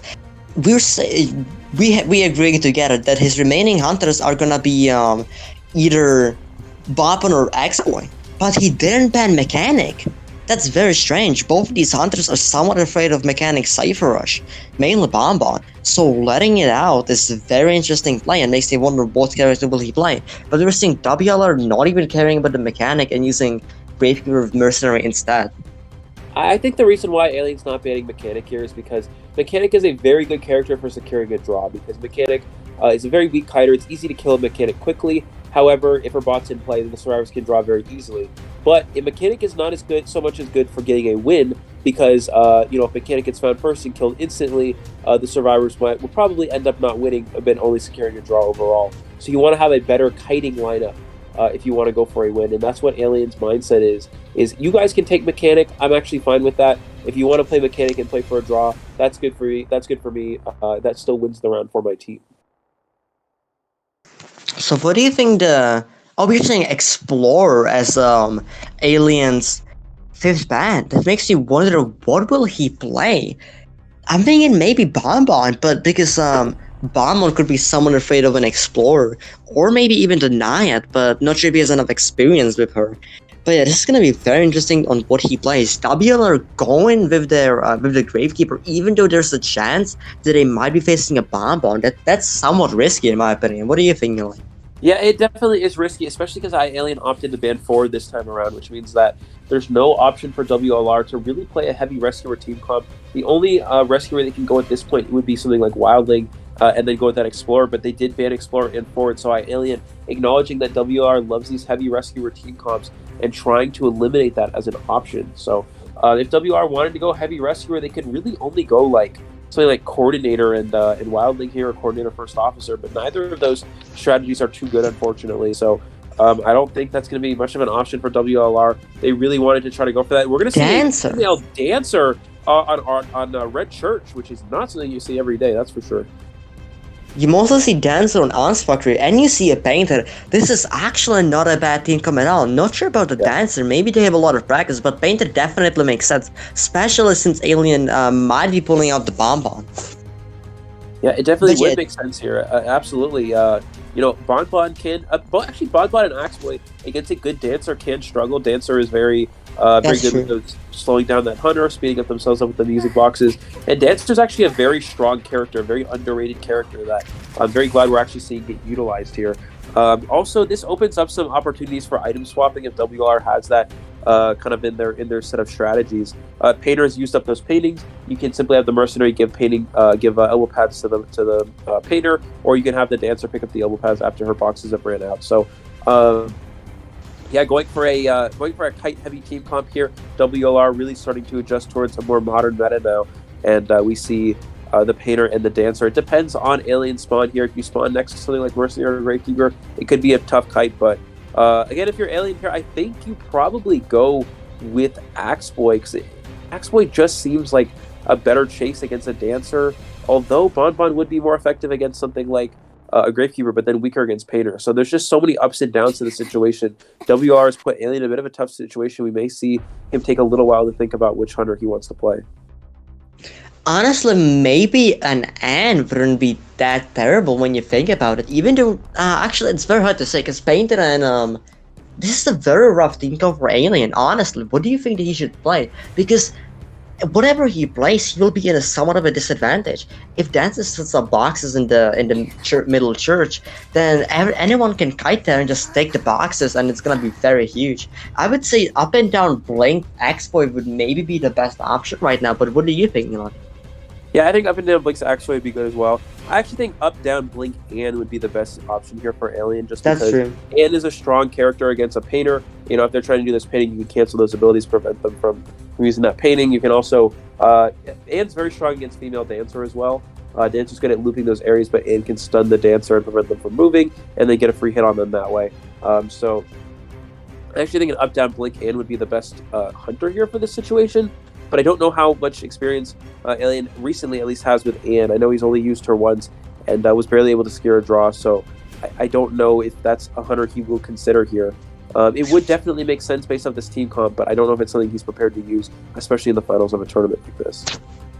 Yeah, definitely. Also, if he would decide to go Anne, that would somewhat make sense, because Anne's not afraid of a mechanic, really. Anne lets out mechanics similar to like a BQ, because you need that easy target that can die to 2 cats. That's like the main thing. So yeah, going Anne wouldn't be that surprising, honestly.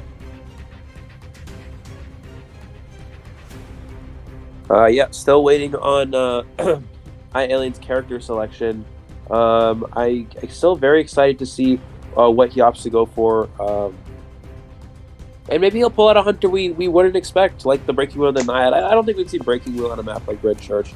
That doesn't make a lot of sense. It's not the best wheel for map, or the best map for wheel. I don't know why I said that. But yeah, again, I think Anne would be the best selection here, but who knows? WR needs to push for a win here, and they have a pretty good comp to do it. So the only thing is Dancer may be very strong on Arms Factory, because you can set up those music boxes in the factory location.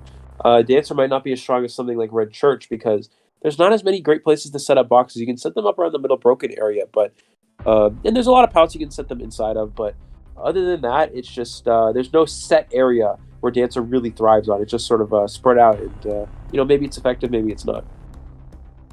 I would say Dancer's actually on Church is not bad for herself kiting wise, because yes, she can set up boxes in a good area, but if you set up boxes in the middle of broken, her support is gonna be much weaker, because it's hard to transition, let's say, from like back 8 to middle broken. That's why Dancer is so good on Arms Factory, because she not only has good areas to use kite with box herself, she can also set a box in factory, and it's very easy for a survivor to push the factory. That's why Dancer is much better on Arms Factory than any other map, and that's why on Red Shirt she might struggle support wise, but kiting wise she could be on a similar level, I would say. It looks like guys, we're actually going to see a Naiad from Alien. So Jogy, I think we're getting your wish here. We're going to see the Naiad here in the 4th round, which was a huge surprise, I think, for all of us. I don't think we expected to see this. I know Alien has a little bit of practice with it, but not too much. So Alien really having confidence in this character, pulling it out here as a surprise pick here in the 4th round of the finals.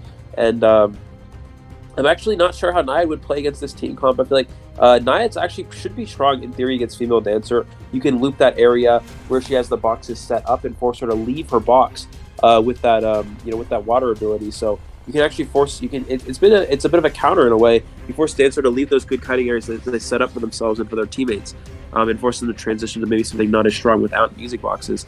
And against a Painter, Painter should be a good kiter nonetheless. But I think the main strategy here with this Naiad is you're very strong at chasing against a female Dancer. Yeah, that's true. Yeah, this is very interesting. I really can't wait to see how this match will go, because once again, we can agree, WLR survivors really need to try to push for the win, because if you don't die this round with a 3-man escape from the survivors, you will have a very hard time in round 5 when Alien will be able to play as many die hunters as he really wants. It will put a lot of pressure because it will be their last only chance. So I definitely think the best position for WLR is to 3-man escape Alien right here, but it's obviously a very hard task too. But I think it fits into WLR favor that Alien is still somewhat inexperienced with his Naiad. So as long as they know how to counter Naiad and they can take advantage of Alien's Naiad, then they should be hopefully fine. All right, so. This is going to be, again, interesting that we see Alien going with this character. I would have expected him to pull it out again in a situation where you need a more of a heavier kill because you have a surprise factor and that can throw the survivors off. You can potentially get a win that way. But in a situation where you need to go for only a draw, I feel like going for a more comfortable pick here would have been a little bit better for Alien, but maybe he's very comfortable with this Naiad, and we don't know that. We can only speculate, we can only assume things. So I think we're going to have a very exciting match here, and I'm really looking forward to see Alien's Naiad. And we haven't really seen a whole lot of Naiad here in ICL so far, so actually seeing it come out in the finals in the 4th round in a very close and very intense matchup is a very exciting thing to see. Yeah, I think from what I remember, we have only seen Naiad from Saber and Zeus. So I think this is the 3rd time we're gonna see Naiad. No, wait, also from Morningstar. Yeah, my bad. But yeah, only a couple of people have been picking Naiad.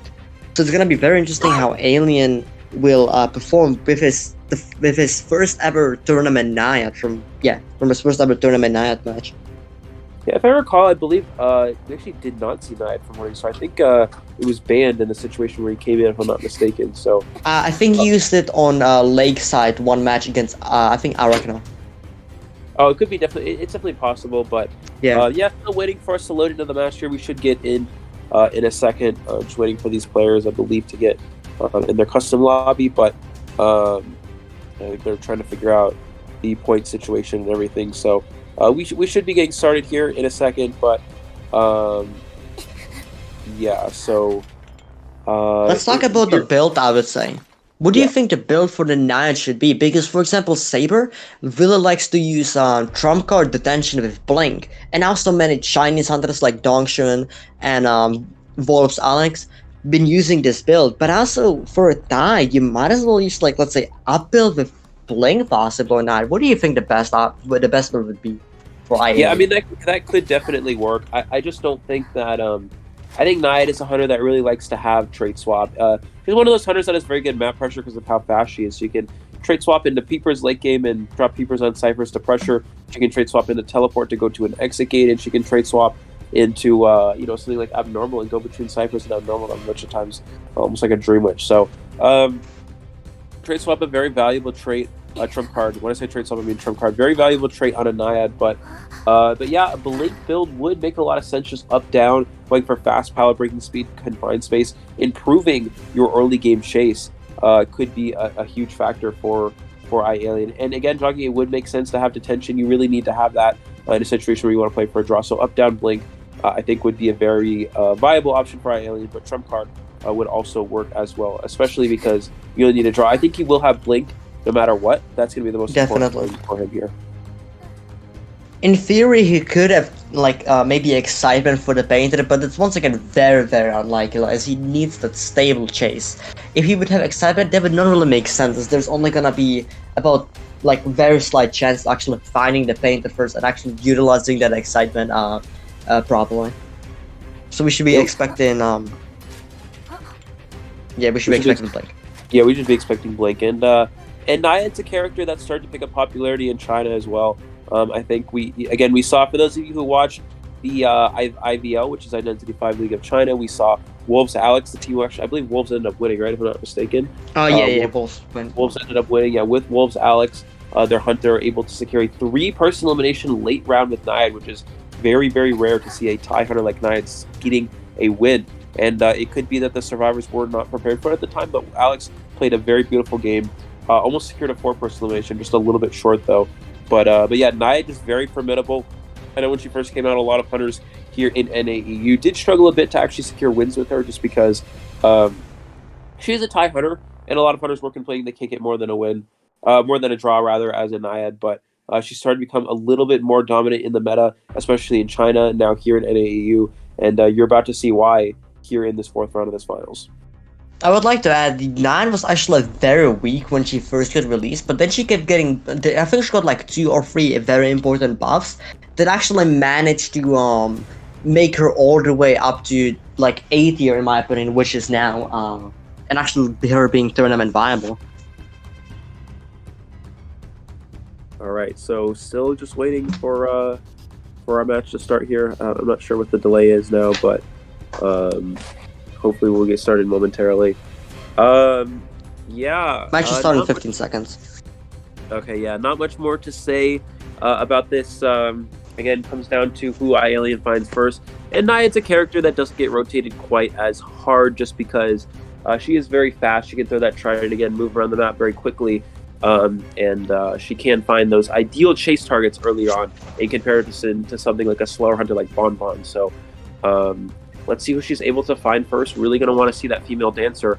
And with a map like Red Church, it's a smaller map, so it's easier to spawn on top of a near a survivor that is a good chase target for you as a And we see this one church window, which means the key spawn is shack window. We're probably going to be seeing Alien go towards top broken or bottom broken. Back gate. He opts to go towards the top broken, which is the painter here. That's definitely not an ideal found for the survivors, but a very good target for Alien.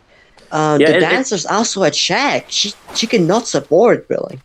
Yeah, something to keep in mind here is that actually, it looks like Alien. I actually am not sure if that's fast. Up and down blink. Oh, it's up and down blink. Yeah, up down blink. So it is fast pallet breaking speed. So actually, something interesting there to point out. Alien's gonna get that hit there. Something interesting to point out is a lot of hunters like to go backgate when spawning in graveyard, or sorry, not near graveyard, but near church window. But Alien opting to go top broken worked in his favor because actually the mercenary was in backgate, but it looks like, ooh, beautiful communication from the survivors. He's going to kite right into these music boxes, and this is going to give the painter a lot of distance here. Alien's going to go ahead and continue out of shack here. Does he see the dancer? And yeah, he's going for the dancer, not the painter. Changes targets.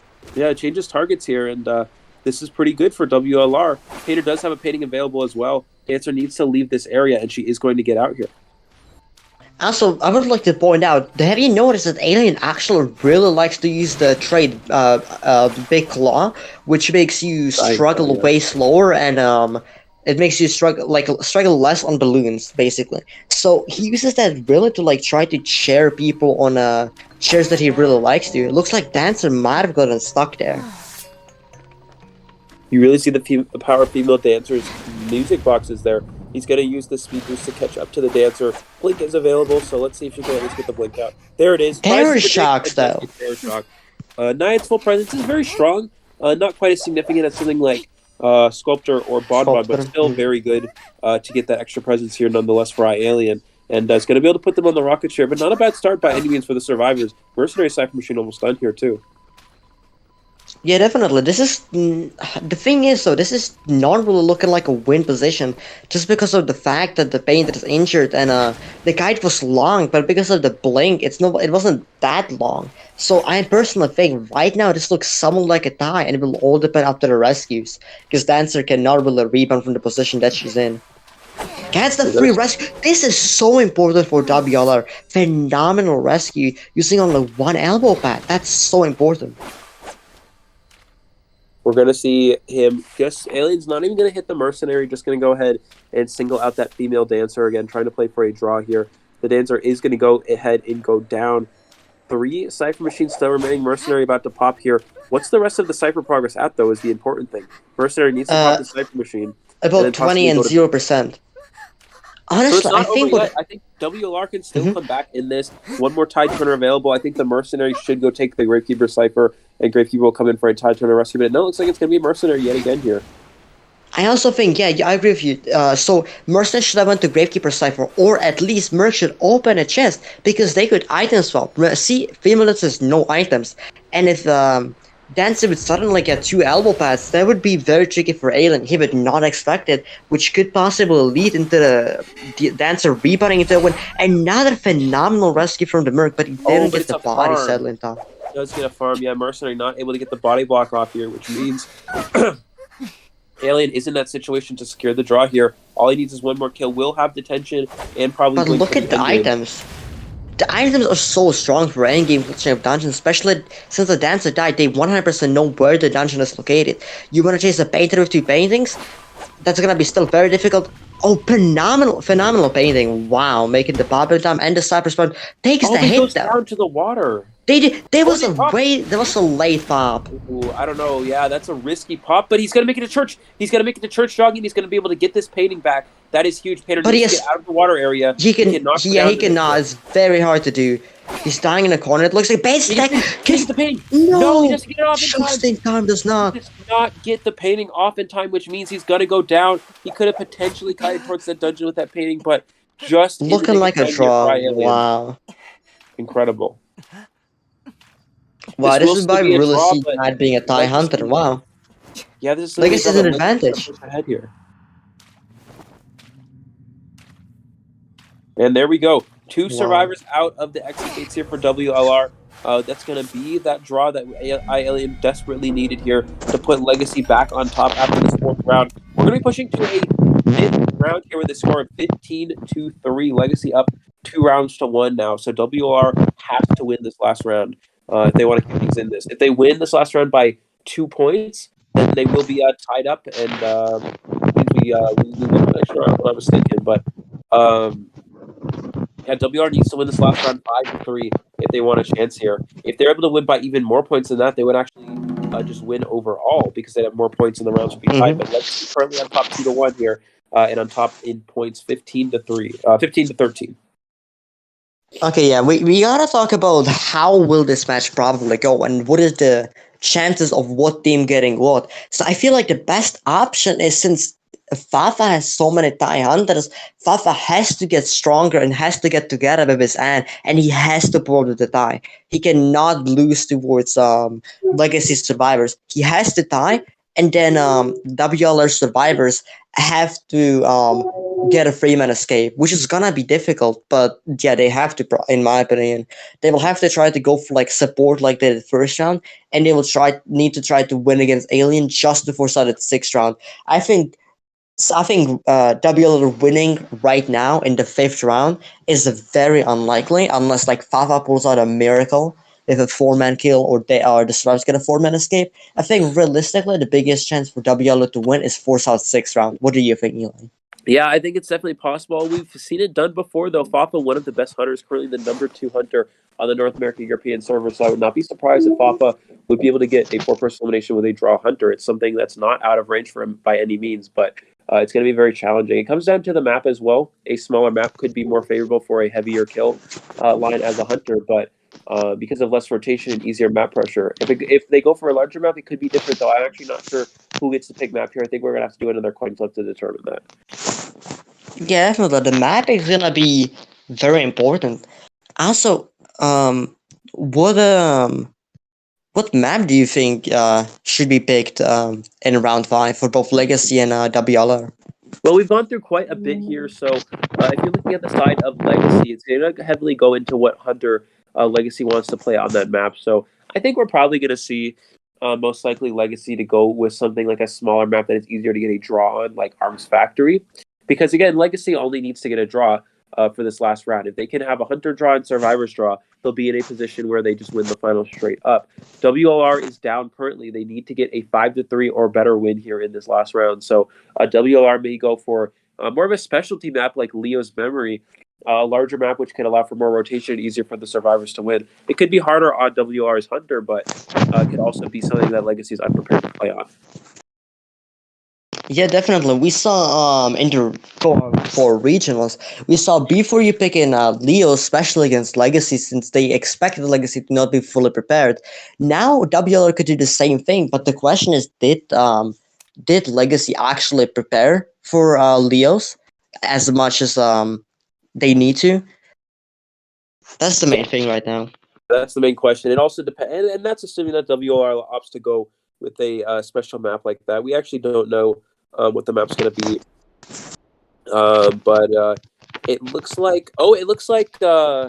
I think we've gotten word here that it might be Sacred Heart Hospital. It looks like Legacy opts to ban Leo's memory, so they don't want to play on the map. They're not prepared to play on that. Legacy does get the option. That's actually smart. Yeah. So the logic behind Leo's, the logic behind Leo's is that the Leos is very, it's not, I wouldn't say it's hunter sided, I wouldn't say it's survivor sided, I would say it's spawn sided. There's so many good survivor sided spawns, but there are also very good hunter sided spawns. And how I was talking before, if WLR wants to win this, they have to take risks. They have to go for the risky plays. And what is the most like a luck based map in the game? In my opinion, Leos. So that's why Legacy decided to ban it. Very good strategy on Legacy part. And also, can I ask who picked Hospital? Was it Legacy? It was WLR that had maps. Oh, WLR. Okay. So in that case, WLR might be going for the Ripper since Fafa actually formed Fusion. There was a Ripper on this map, even though it's a survivor-sided map. So Fafa might be opting to go for the Ripper with Peepers, or just overall, Fafa's trying to give WLR survivors map to Freeman Alien, and Fafa will try to pull out with that tie against Legacy, so they can go into the 6th round. What do you think Fafa will play though, since we saw him being 2 times unsuccessful with Anne? Do you think he might try a different hunter, or do you think he might try Anne again, just with a different like play style? I don't know. It could go with anything. Fafa has been quite successful on Sacred Heart Hospital throughout this tournament. He has played in on this map, was able to get a 4-person elimination against Vendetta. He has also been successful with Ripper as well. So I would actually expect Peeper Ripper here, but he could go with Anne. Not too strong because of the 2-story areas and because of a lot of windows in areas that are like ruins that could be hard for Anne to catch a survivor in. But I think Ripper would probably, with Peepers, is a very good selection for Fafa here. Yeah, definitely. Then I'm just questioning at this point, what will Legacy survivors pick to counter that? Also, who's hunting and surviving first? I haven't really noticed. Looks like I believe we're going to have Legacy playing Survivor first. Yeah, so Legacy actually really likes to survive first, and WL really likes to hunt first. It's very interesting because these teams basically complement each other. Legacy wants to survive first, but WL wants to hunt first. So no matter who loses the card toss, they will always pick what the other team likes. So that's very interesting to notice. Yeah, I think the idea behind Legacy opting to go with Survivor first is that they can see what kind of hunter that their hunter needs to play. Yeah. Does the hunter need a 4-person elimination? So should I play a winning hunter? Does our hunter need to get only a draw? Should I play a draw hunter? So it really gives them a lot of extra information by letting the survivors go first. Whereas, of course, there's winning and drawing team comps from the survivor side, but it's easier for the hunter to make that selection, and it can be more valuable. It gives you more valuable information for the survivors to go first, so then the hunter knows what type of hunter they need to play in what situation. Yeah, especially on NAEU, because NAEU is surprisingly a hunter-sided server, mainly tournament hunter-sided. You see many hunters getting 4-man eliminations and just a lot of wins. But if you look at China, you actually see a lot of survivors escaping. So that's very interesting to notice about NAEU, that we're very different from the other regions where upper hunters actually dominate in the tournaments. And yeah, you might be right with the Ripper, because you see Anto just got banned. Why else would you ban Anto if you're not really going Ripper? Yeah, absolutely. And it could still also be Anne, but because Entomologist is very strong against Anne on this map as well. If you ever push that, you get catted, you push that hospital area, you put the bees in the entrance to the hospital, and you can kite out the cat using that, or on the stairways, or anything along those lines can be very useful. But yeah, so it looks like Entomologist is going to be banned for Fafa, which makes sense, again, if you're playing Ripper or Ann. Also, Axel, I mean, it really works for any hunters that Fafa can really pull out here. So I think it's just a logical ban nonetheless. Looks like Mercenary and Mechanic will be locked in. Legacy opting not to take forward. So Fafa did not ban forward, and Legacy opting not to lock it in at all. I think they've acknowledged at this point Fafa does not like to ban forward, and there's no reason to lock in a forward if Fafa's not going to ban it. I think he's only banned it like once, and that was in the previous round. So he hasn't really banned it at any other point throughout ICL for the majority of. He also banned once against Fusion, but yeah, he barely bans Mechanic and forward. He rather bans like other characters. Yeah, so literally he has an option to ban forward here and doesn't goes for Perfumer instead, and Entomologist. He actually had an option to ban Mechanic as well, but he bans Perfumer instead. So it's just very weird, very not weird, but interesting bans for Fafa, definitely. I think banning Perfumer really indicates that Fafas might not be going Ann. I don't think you need to ban Perfumer if you're playing Ann. But also it's Hospital. You gotta be mindful. It's Hospital with a Perfumer. Yeah, she can against any hunt that she can just Perfume and drop down. So I think that's maybe the reason behind the Perfumer ban. But yeah, once again, there's better bans. I agree. Yeah, of course, and I think that does, again, indicate towards the Ripper, especially because Entomologist is okay against Ann, and she's pretty good against Ann on Hospital. But again, I think more likely to go Ripper here, just because Ripper would struggle more, and it could also be an Axeboy. Axeboy's not a bad character for this sort of situation, and also not too good against Perfumers. So. As far as I know, Fafa has not played a lot of Perfumer though, or sorry, Axeboy rather, in his ranked matches. I think a lot more Ripper. So I think we're gonna say Ripper here if I had to guess right now. Yeah, definitely, I agree with you. Yeah, definitely a Beeper Ripper probably, because the Hospital, like Beepers on the Hospital overall is just such a strong trait. You don't really need the blink or excitement or teleport as much. The Beepers are just so dominant on that map because the ability to basically have wall hacks when you're in the Hospital all the time allows for a lot of mind games. Possibly giving you free hits, or just putting Source in a bad position. What do you think the last two survivors will be? I would guess forward, and what else do you think? I would guess forward, and I actually think they'll probably just go forward prisoner here. They have an option to go with a that would make sense. 2 rescuer, 2 decoder. You typically would see Mechanic, prisoner, forward, and mercenary in round 1.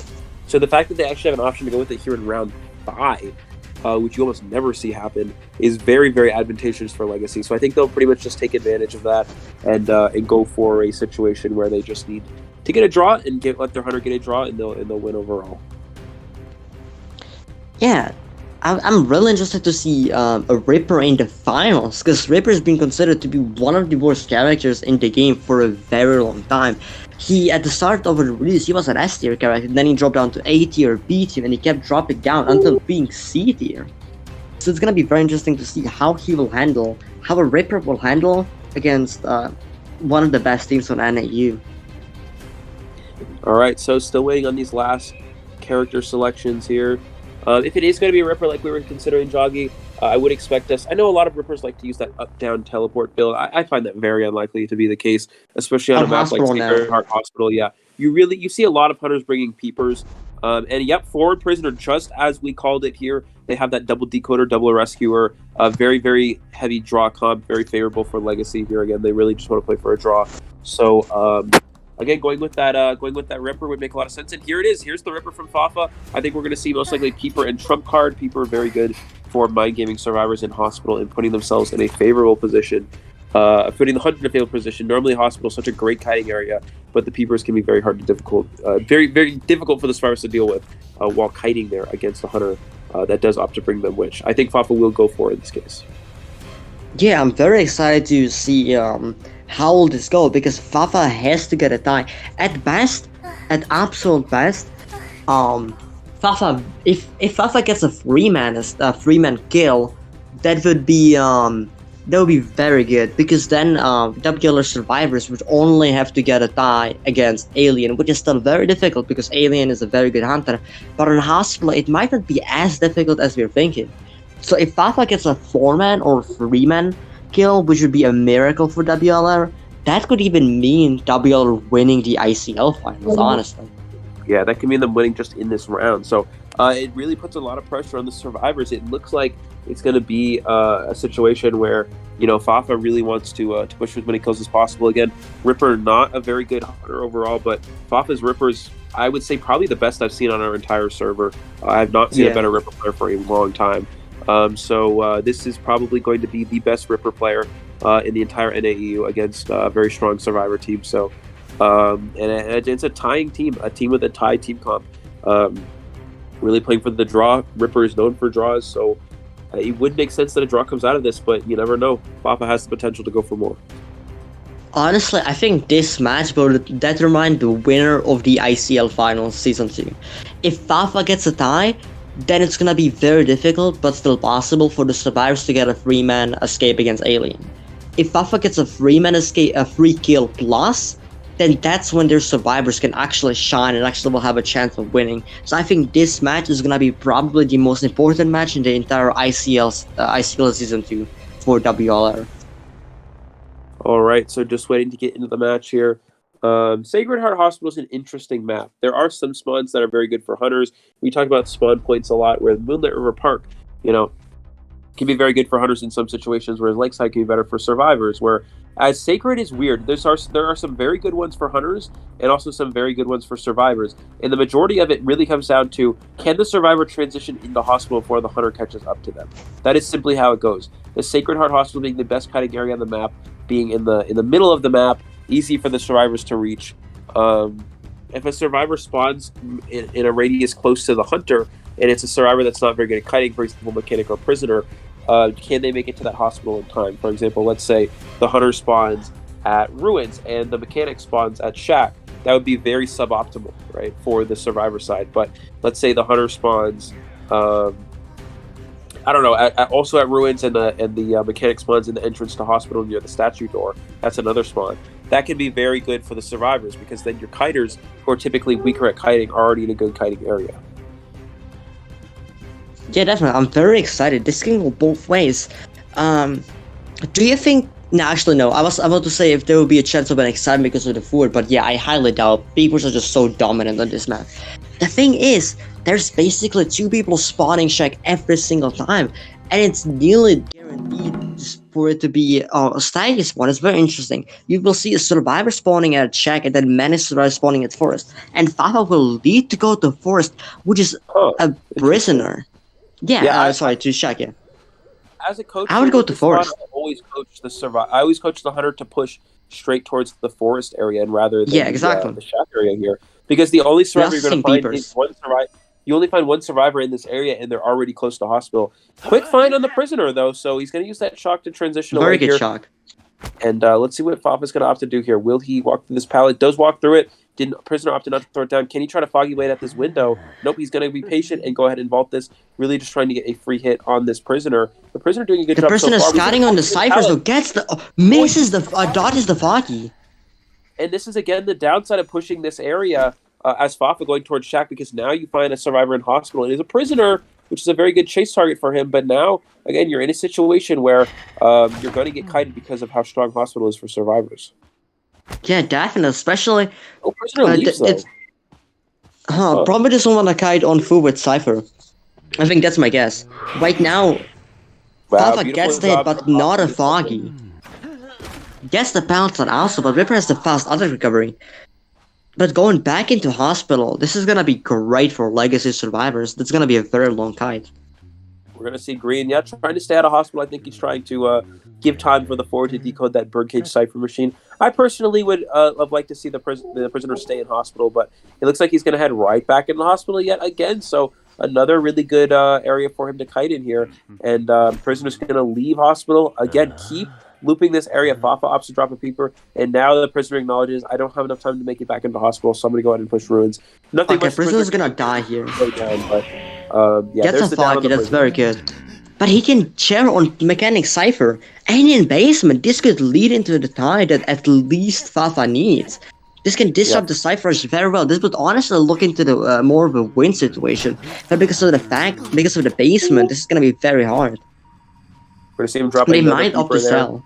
This will the only downside to this is it was on top of a Cypher machine. So typically when a survivor dies on a Cypher machine, you want to let them, you want to go for a rescue. But again, basement's such a hard, difficult place to rescue from as a survivor. So, and also your main rescuer, that mercenary with the wanted order. So it's going to be hard for Legacy to get a win out of this situation now because of that basement dying on that Cypher machine. And it looks like the best they can do is push for a draw. They do only really need to push for a draw. I mean, if Legacy gets a draw... Fafa knows where the mechanic is. He will... Oh, Fafa doesn't know? Wait, he saw. Yeah, he saw. Now he's going to be pressuring the mechanic. That's the Foggy. This could be huge. This could be huge. No one's going for this rescue. Fafa knows. He's too scared. Here comes the mercenary. Fafa was too scared to continue after the mechanic. No, but this is still disrupting right. Cypher Rush. This is correct. No, this is the correct play from Fafa. He saw the mercenary elbow pad towards that dungeon, towards that basement. So he knows that the mercenary was trying to pressure that rescue here, and now he knows the mercenary cannot make it. He sees the mechanic. Oh, I don't think he does. He's trying to look if Cyphers are wiggling. Yeah, trying to find a good chase target here. We see the mechanic healing herself up with her bot, and I think it looks like he might pressure this forward. Forward still with full football, so he has a very good chance at kiting here, but it's going to be difficult. He might see the mechanic. He sees the mechanic. That's very good for endgame. This would... Oh wait, he does not see. The mechanic actually got away with the hiding there. Wow. That's very important because as long as someone spots the mechanic is a somewhat of an easy down endgame, which would result in at least a tie. Here the survivors are doing a very good job splitting Cyphers. Yeah, does find the forward here at the statue area. He's going to throw that pallet down here. Will Fafa go for any sort of Foggy Blade? Forward trying to prevent getting foggied here. Fafa goes for the Foggy. Gets the normal attack. Blade? No, it was an attack recovery hit. So he's going to go into attack recovery, which will give the forward some time to transition. Fafa can't really waste any peepers. If I'm Fafa right now, I'm just saving peepers right now for endgame. He also should hopefully hit... Oh, Ops to leave. Fafa does this a lot, Eli. Have you noticed? When there's one server remaining, Fafa doesn't care about chasing the last survivor. He goes to pressure the Cyphers. And even uses abilities like peepers or teleport to that. But since Legacy is so smart, he actually started every single Cypher on the map. Birthgate's like 80... Statue is like 30 and Ruins is like 20. Yeah, this is going to be challenging for Fafa to turn this around here. We're going to see the mechanic drop down. Oh, gets a drop down in there with that Foggy. Mechanic is going to make it to the window here. Fafa's going to go ahead and vault it, continue after her with this speed boost. Mechanic's going to go down instantly here, which means that Fafa can actually Fafa has to cheer Statue. Fafa should be cheering Statue in my opinion, probably. Because, Birdcage, I think Birdcage has a lot of progress, so I'm not mistaken. Yeah, that's true. Birdcage's like 80. This is very hard. It looks like Forward's going to the Ruin Cypher from Mercenary. At best, if you're Fafa right here, you want to make the mechanic get after the halfway mark, so then you can kill her endgame and teleport onto the gate trying to get a free man. The issue is mechanic has max news, which means mechanic is able to be on the chair for a very long time. Maybe Cypher 70. This could be after half. If this is after half, it will be huge. Phenomenal Foggy Blade. Beautiful Foggy Blade there. Can go for the double hit. No, he's just gonna hit the mechanic, which the Cypher's not gonna be primed though. That's a good play.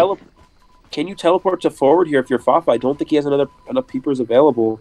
And he has now, but I don't think it's even the best play. Once again, I think he's doing what I said before. He's waiting. He's gonna try to kill the mechanic endgame very fast. I don't think they should pop. Can he foggy this? He needs to foggy. They popped that? That was very risky. Yeah, Fafa should have been more patient and tried to go for a Foggy Blade there. Does find the Mercenary. Can you get a hit on the Mercenary here? It's going to be very close. The thing is, Spot's opening the gate. That's the issue. You cannot hit the Mercenary. Like, great pal stun. Wow. This might result in a free-man escape. Fafa should teleport to the gate, possibly. Merc needs to take a hit and then try to beeline towards the... Yeah, see, he's going to... mind game from Fafa, though. And Fafa does have teleport available, which means he can teleport to that gate, cut off the Mercenary, and... but Mechanic Bot can maybe body. They did not communicate that. Mechanic Bot was not able to body the Mercenary, sadly. Yeah, so it looks like Mercenary's got to go down. Pava's going to take this opportunity to eliminate that bot just in case. He's going to charity the And X that's game, the which is a result in a little tie. risky, actually. Will Legacy try to push for more here? No, they're going to take the No, draw. definitely not. Again, this puts them in a situation where their hunter only needs a draw. So WLR in a tough situation, they have to get a three-person escape here. Yeah, this is gonna be very when you're doing it against Alien. Let's discuss what are the options. So, um, Sculptor is like 100%. Sculptor is gonna get banned. I honestly think they should let out the Dream Witch. I would say they should ban Bonbon with Bloody Queen. Sculptor, Bloody Queen, Bonbon. What do you think, Eli? I don't know if the Bonbon ban is too necessary. I mean, I understand this is, Bonbon is a good tie hunter, but on a map like this, Bonbon can get kited in hospital. He can get rotated as well. So I don't know if the Bonbon ban is necessarily worth it. Of course, it does force you to go in for rescues. Because you're forced to go rescue against a good camping hunter. But if you're able to get those rescues off, be able to rotate and kite well in that hospital, Bonbon can struggle. And it can have and struggle quite a bit in hospital. I know Sacred is a common round one map in China, and a lot of the hunters like to go Peeper Bonbon there. But here in NAEU, I feel like the survivors could put themselves in a good situation to deal with a Sacred Bonbon. You don't have to ban Axeboy in this map at all. You don't have to ban anything like Anne. I think the Dream Witch, BQ, and Sculptor bans make the most sense. But you could give You the think you aliens, should as ban you said, Dream Dream Witch? Witch. You could give him Dream Witch on Sacred. It's not a great Dream Witch map, but I think it's a little too risky. The thing is, you have to play risky. You really want to be. You cannot play safe in a round 5 when you have to get a 3-man escape. If you play safe, then you're basically against Die Hunters. So how you win against Die Hunters is harassment, basically, and raw kiting mainly. But harassment in round 5 is not gonna be really happening. So the main thing that needs to happen if you let out like the Die Hunters like BQ Bomb and stuff like that, you have to guide for a very long time. Absolutely. So yeah, Dream Witch ban could make a little bit less sense, of course, if you want to go for Dream Witch again is a hunter that is it's a very strong hunter. Can be a bit of a do or die hunter in some situations, but again, still S tier. So giving an S tier hunter in the last round just it seems so risky. Even though Dream Witch is a hunter that you can win off of. You're technically more likely to win off of a Dream Witch than a Bloody Queen in theory, but Yeah. Dream Witch is just stronger overall because of her ranking and how strong she is with her map pressure, with her camping, with her double patrol or chase, whatever it happens to be. Dream Witch is just very stronger than something like Bonbon. In reality, I would, as a survivor side here, rather play against a Bonbon than a Bloody Queen. So I think you have to ban Bloody Queen because Bonbon is Yeah. actually kiteable. You can rescue as long as you have you do very good rescues. Bonbon is rescuable, even though it is very challenging. Bonbon is just easier to win off of in theory than a Bloody Queen is. This is gonna be so difficult. You have to get a 3-man escape to only force out a round 6. Like you're not even winning the ICL. You need a 3-man escape to force out round 6, which is gonna be the most ideal situation. I highly doubt the survivors will be able to 4-man escape. Obviously, it's possible, but very unlikely. So they should definitely try to aim for the 3-man escape and hope it will work out. This is really gonna be up to Alien if he will manage to tie. Another reason why I think that the Bonbon ban is not quite as good compared to the Bloody Queen ban is that you can actually kite to dungeon off a Bonbon. So even if That's you true. sell someone early, even if you sell someone early on, if your team has good items in the end game, it's way easier to kite to dungeon against a Bonbon than it is a Bloody Queen. A Bloody Queen can simply mirror someone and down them instantly with detention, whereas some Bonbons don't even bring detention, and you can literally get transition kited to dungeon pretty easily against the Bonbon in comparison, again, in comparison to a Bloody Queen. I think Alien should kneel in no matter what hunter he plays. He should be going for up and down with blinks, and that's a very, very die build team comp. So I think that's what he should be going for. Possibly up and down blink Bonbon, up and down blink X-Boy. The hunters like that, I would say. Yeah, definitely. The only downside, again, Jogy, as we talked about, is that Peepers is so strong on a map That's like Sacred true. Heart Hospital. Once you get into that hospital, you don't have access to those Peepers. You can get kited for a long period of time because it's almost impossible to mind game. It's not impossible, but it's very challenging, rather, to mind game a survivor within that hospital. So it would make more sense to go with those peepers here. But again, if you're going with a Bloody Queen, you wouldn't carry peepers, you would carry Blink. But I highly expect the Bloody Queen ban from WLR. I mean, they banned it throughout every round so far that they've had an option to. They don't have to ban Dream Witch, as we were talking about, but I think they're going to go ahead and go for it anyway just because of how strong Dream Witch is in general. And the Sculptor ban, of course, the best hunter in the game. You have to ban that character. So it puts Alien in a situation again. He has Naiad, Axboy, and Bonbon to work with. What will he go for? Again, I think that the most logical option probably would be Bonbon, but it could also just be very difficult for him because that endgame kiting potential, reaching that dungeon, and also Bonbon, just getting rotated and looped in hospital can be an issue for Alien. Also, just to add on your Peeper thing, if the Peepers are very dominant in that now, we can agree on that. But if you're gonna be using Peepers, you're basically forced to have Trump card. And if you have Trump card, you cannot go uphill, which could once again extend the kite possibly. Because going up and down Peepers would be way too risky. So realistically, it's very difficult. If you go Peepers, you might as well have Trump card at that point, which would be the best option. So who can you really go for? We're gonna be seeing Seer, Psychologist, Priestess forward ban. Yeah, that highly indicates no Bonbon. Right? If you're not gonna ban Mechanic, and I know we talked about this before, where Mechanic is a very good tie hunter, not very tie survivor, not as good for winning. But against the Bonbon, Mechanic is just so strong. You really want to ban if you're gonna play Bonbon, even if you want to push for a draw. You still would probably ban Mechanic. Explorer. The Explorer lock-in. I actually really like. That actually makes sense. Yeah. Yeah, I really like some WLR here. They're going to go ahead and go probably with another comp with that Heavy Rescuer and Explorer. Not giving Alien the option to ban the Explorer. They need at least one Cypher Rush character if they want to try to push for a win. Explorer is a pretty good winning character just because he's a decoder that has good Cypher Rush, which helps push for wins, and also cannot get found for the most part. It's sort of an unchaseable decoder. Such a strong ability to have. And Explorer has, of course, been nerfed, where he gets that page 5 seconds slower than he used to, but still a very strong character in a situation later rounds like this, and making it and locking it in, especially because Alien did opt to ban the Explorer in the last round. I think that taking the Explorer here in this 5th round definitely is a very good decision for WLR.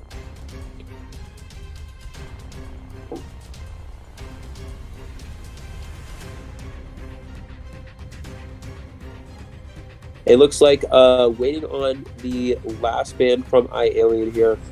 I would expect most likely for him to go for the Mechanic just to eliminate that completely. I don't think you really want to give him double decoder, although the only downside is you want to play characters that can potentially kite to dungeon in the end game, whereas Mechanic cannot really do that. So I think that it would probably be the best for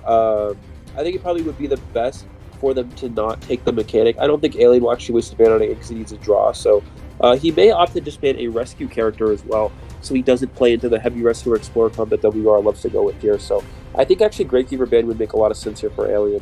Already banned the forward, banning Gravekeeper means that if they want to go for Heavy Rescuers, they would actually have to play something like Wildling and First Officer, which are not quite as strong rescuers as Gravekeeper, Mercenary, and that forward. So that's definitely a possibility, but I would not be surprised if they opt to go Painter. Yeah, it is Gravekeeper ban, just as we predicted. I think this is the most logical ban for Alien, which really, really indicates no Bonbon. So I think we're going to see Naiad again from Alien or that Axeboy, as we were talking about. It would make the most sense here. Axeboy, again, can struggle a little bit because of the 2-story, but as Jogy mentioned earlier, once you leave a 2-story area, if you drop down to a lower floor and there's a tree there, you do gain a purple fireball, which can be hard to kite with in some instances. So, although I just think overall Naiad will most likely be the selection from Alien here. And I'm very sorry for leaving. I'm back. Alright, so we see the Gravekeeper ban. That's very interesting. What do you think it would be in that case? Do you think it would be Naiad possibly? I was just talking about this a little bit, but I think Naiad, it would definitely probably be Naiad. I don't think it's going to be Bonbon. No Mechanic banned at all here. And he's also banning characters that Bonboners typically get against anyway. So I think we're probably going to see Naiad. Again, Axeboy would not be a bad character for these bans, but again, Axeboy not too good on Sacred. Can gain the purple fireball like you had mentioned when you drop down from a 2-star area if there is a tree, but I think Naiad would definitely make the most sense with these bans. Yeah, we're gonna be seeing Painted, which is it's a valid Well, Survivor definitely against the Knight, or like overall, he's a very strong and has been rising into the meta. The thing with Knight that I have is that Hospital might not be as strong even without beepers, because as a Naiad, it allows you to water the entire hospital, and then it will take a long time to get out of it. But always seeing the mechanic, that's very interesting, going for a very fast decoding team comp. Yeah, interesting. So mechanic coming in here for WLR survivors. Again, we mentioned this a little bit before, where mechanic is a good draw hunter, but not quite as good for getting those wins, which could come back to our WLR or can work in their favor. They have very fast cipher rush. They're going to be going through these ciphers very, very quickly. It really comes down to, does Alien find Painter first, or does he find Mechanic?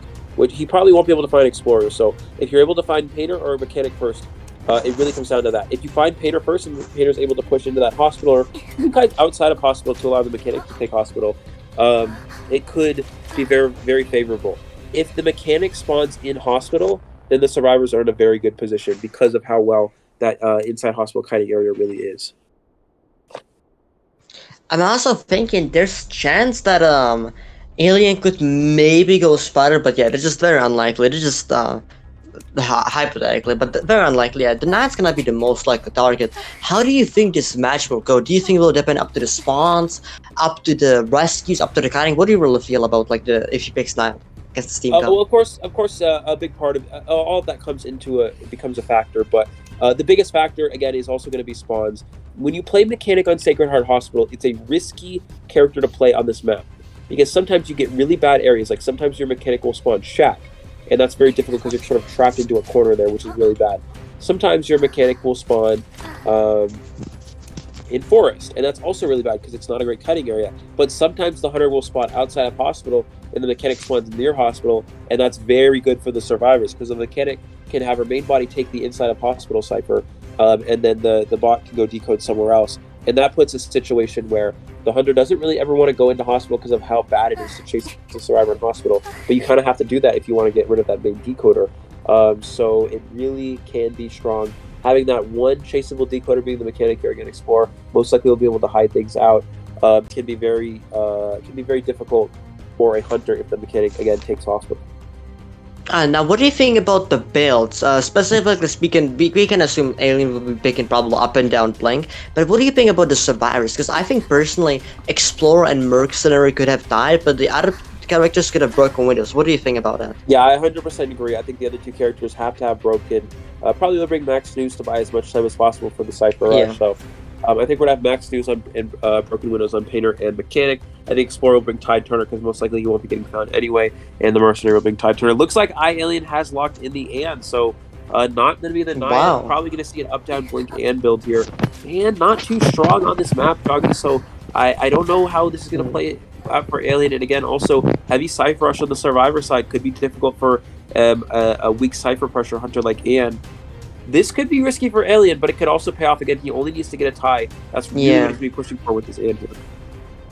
I think maybe the logic behind Ann over Knight is just the fact that against an Ann, it's much harder to clutch up dungeons. So maybe Alien's like, hey, you guys might guide me, but you're definitely not getting a format. Like, I think Alien mindset is, you will have to guide me early game, because you're not clutching up dungeon against you. How you mentioned, against the Bombot, for example, yes, you can clutch up dungeon somewhat easily. But against an Ann, it's very difficult. So I think that's the logic behind Alien picking Ann.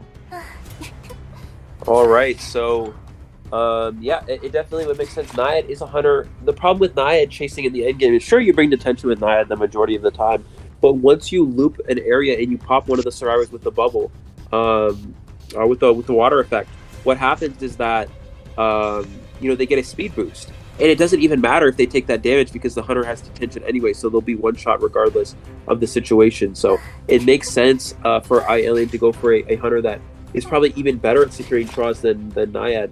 Naiad is a Hunter that can also push for wins, whereas Ann can't really do that as well, especially against a fast decoded comp like this. Alien did ban the Priestess. He knows the Priestess game for WLR is very strong. We've seen it used quite a bit. We saw it used against Ching's Bloody Queen earlier on in this ICL. We've seen it used in the earlier rounds of this finals here against Alien Sculptor on Ever Sitting Town. So So I think the Priestess Band is a very logical play here for this hunter. Um, but yeah, again, comes down to where does the mechanic spawn? Will the and be able to locate the mechanic early on and get them down quickly? If not, the mechanic has time to get to hospital. Then you're forced to chase a painter. You're forced to chase a mercenary, and none of those options are very good by any means for an enemy. Yeah, this is a very interesting finals. You don't know who will win until the end. This is still not decided. WLR still can make a comeback and win this ICL. Realistically, they're not winning it in 5 rounds, but they will try to push for a 6th round, and then they will try to get an advantage there. I think that's their mindset right now. It's gonna be very difficult against a hunter like Alien, but once again, his best die hunter is BQ, so him going Anne will make it easier for WLR to try to get a win. The thing with Ando is that you can't harass against her, you can't really harass against her. So the first guide has to be good, which is difficult. But yeah, the saves has to be good. Everything will need to go to WLR favor to win. Spawns, guiding, location, dungeon, everything. They need every single possible luck factor in their favor to win the round and win the ICL finals. Yeah, and I would have expected WLR to actually bring a harassing character here. And I know against an Ant, Wildling might not be as strong. And again, as you mentioned, I don't think anyone on their team plays Wildling.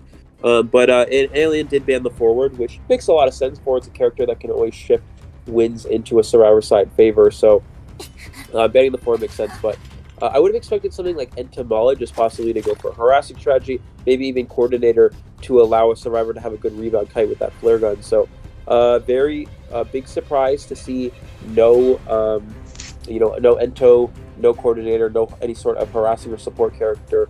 But there's no support characters on this team comp besides maybe Painter. Painter can maybe help someone kite later. That's situational. Yeah, that's very situational, and it doesn't happen that often. So this is a very interesting situation. Again, we talked about the meta and how these support characters really help survivors push for wins.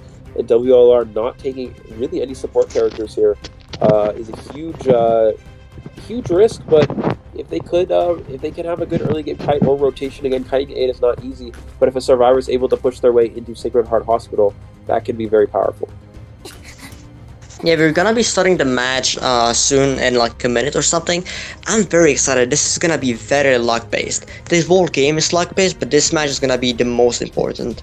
Let's hope the luck can be up to WLR side so we can make it to round 6 and maybe see some possible great matches. Yeah, well, of course, while the spawns are also very lucky, it also comes down to skill and communication and how well these players are able to kite and avoid the hunter at all times. Another thing I wanted to point out is we're talking a lot about Sacred Heart Hospital and how the middle hospital is such a good kiting area. Not only that, you also have the Ruins area. Ruins is very good. That's true. Yeah, Ruins is very good against an Ant if you're kiting because you have that window that you can work with at one of the Ruins areas. That can be very hard for the Ant to stun a survivor. You have a lot of pallets. You have strong pallets. You have strong window to work with as well. And that can be very hard for an Ant to stun a survivor after landing that cat.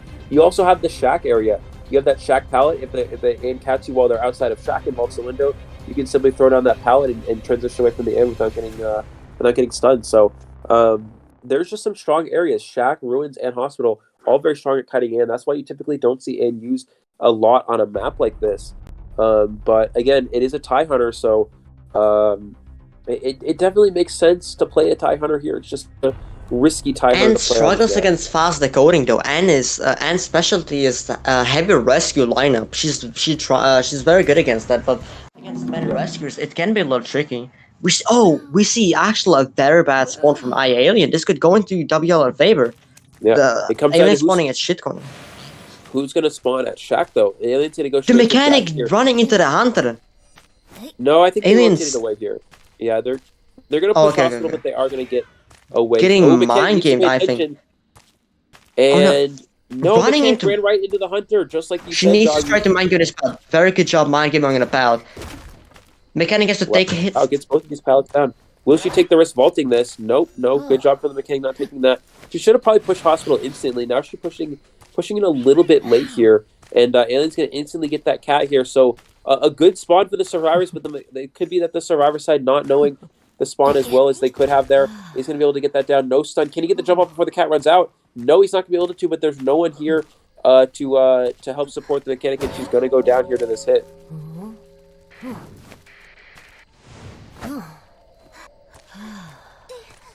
It looks like we're going to see them get shared over near this hospital, get Cypher. So a quick down for Alien here within the first 60 seconds of this match. Cypher Rush still going to be very strong because the Survivors have an Explorer, they have a Doll, and they have the Painter who decodes pretty fast as well. But Mercenary needs to go in for this rescue. Mechanic needed to not get found there. Unfortunately, spawning fairly close to the Hunter, but did rotate into him, which was not ideal by any means. She should have probably rotated towards Statue, then tried to enter Hospital through that way instead. But coming through on the Ruin side, giving Alien a free hit early on, and that ended he was able to end the kite quite quickly as well. Pushed Hospital a bit late as well. He's going to be able to hit this Mercenary here with this cat. Probably just going to go ahead and cancel it to prevent the Mercenary from decoding or using any abilities, but he's going to be able to keep the pressure on and prevent the decoding by canceling that cat there. It looks like we're going to have the Mercenary transition in for the save. I think Jogy might have had to leave, guys. It is pretty late for him. We're going to see the Mercenary come and take that hit. Does get the stun on the Mercenary. Double stun, so he can now double hit this character. Gets the double hit on the Mercenary. He's able to make the rescue, but now Mechanic dead on chair. Mercenary has been double hit. Blink available for Alien as well. Will he go for the Blink here? No, he's going to play it safe. Go for the cat on the Mechanic. And Painter's going to go ahead and block it there. Goes for the Blink through that area there. Does get the hit on the Mechanic. And is going to be able to get her down here. Mercenary going to be dropping as well. So this is looking like at least a draw for Alien, which would win things for Legacy.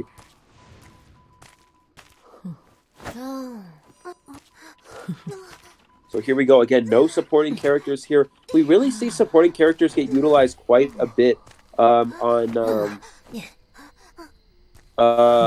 usually see supporting characters get utilized quite a bit on Sacred Heart Hospital because a lot of those chairs are far away from the or a lot of the survivors can die away from the chairs while in hospital, but they're not actually able to do that without any supporting characters. Entomologist Beast could have potentially prevented the Anne from getting a chair off if that Mechanic died in hospital like she did, but they did not, again, have that as an option. And again, an up-down build from Alien here. Just going for that draw. We're going to see the Explorer look for that password page, but Mercenary now on the chair, and this is going to be very difficult for the survivors to push for an endgame. You do have the Explorer who can hide well. You do have Mercenary with an elbow pad that could potentially clutch up dungeon, plus a Painter who has that painting, but besides that, I find it very unlikely that the survivors will be able to get anything more than a draw here. Explorer does have a page available. Is going to use that cat towards that statue, that front gate area. It's going to try to slow down. I think that's the Mercenaries decoding. Alien getting a little bit of greedy with the Cypher Rush. Oh, but he knows where both survivors are, and he's going to be able to get the hit on the Painter. Painter does not have a painting available to go for any sort of... wow, beautiful jump from him as well. Gets the hit on the Explorer. Explorer's going to try to pop his Cypher Machine, and they are going to get off. Incredible Cypher Rush. Wow, for the survivors. Mechanic going down very quickly, in addition to the Mercenary getting double hit, and Alien still getting Cypher Rush so hard, but now all he has to do is down this Explorer here, and Legacy will win. There's a stun on the Explorer. Can he get this hit? Explorer has to juke. Unable to get the juke off. He does get the down on that Explorer here, and the Mercenary and Painter will push for the exit gates, but Alien without any sort of teleport available. But again, it doesn't matter because he has that detention. We'll see if the survivors will just take the tie or try to, maybe push for more here, although it doesn't really matter. As long as Alien can play out this camp, then he will win here. It looks like WLR survivors are going to, make their way. There goes the Mercenary. Will the Painter follow up behind, or will he try to go for a rescue here? Let's see. It looks like Painter waiting on the exit gate. There's no option to wait out this detention, unfortunately. Still about 60 seconds left on detention. Painter kind of chilling around here, but again, just kind of waiting for this. He may try to rescue. I'm surprised Mercenary left. Mercenary could have potentially helped support them to the dungeon, but it looks like they just went ahead and left here. So here comes the rescue. No painting available. Alien, all he has to do is just blink this Painter. Will he go for this blink right here? There's the blink. Gets the down on the Painter. And that is it. That is the 3-person elimination for Legacy, and that is going to win this last round for Legacy as well, which means that Legacy is going to be your Season 2 ICL championship winners, congratulations. They've won now the last 2 seasons. Starting to look like GR and Co, I guess. I don't know. But beautiful job from iAlien to secure that. Huge shout out to WR players and every other team that competed. But Legacy able to come out on top, ultimately victorious in this finals. What a close game! WLR actually was able to defeat Legacy in yesterday's competition, but today, Legacy again. We talk about how well this team plays in the later rounds, and it really came out to show there. WLR able to take down the first round there, but Legacy turning things around, winning in the later rounds here, and yeah, just working things back into their favor. And this is the same thing we saw with Sus last season, where Sus was able to defeat Legacy in the early rounds, and then Legacy turned things around and came back and won. So, Legacy able to defeat WLR here in a best of 5 finals, very close, very intense finals, but coming out on top. Again, huge shout out to every team that competed in this season of ICL. Huge shout out to all of you guys who watched and supported throughout this entire season. Hopefully season 3 will be exciting when that comes back around, but we're gonna have to take a little break from that from now. But yeah, Legacy is going to be your winners. Followed up by WLR as the runner up here in this season 2. We will have the final standings, of course, posted in the Discord server and also probably on the YouTube somewhere as well. So thank you guys so much for watching this finals of the ICL season 2. It was a very exciting season overall. I'm glad all of you guys enjoyed, and I'm glad this was a great season overall. So again, shout out to Legacy for winning the finals here. That's going to wrap it up for this season, guys. My name is Eli. Thank you guys so much for watching, and we will see you all back here next season.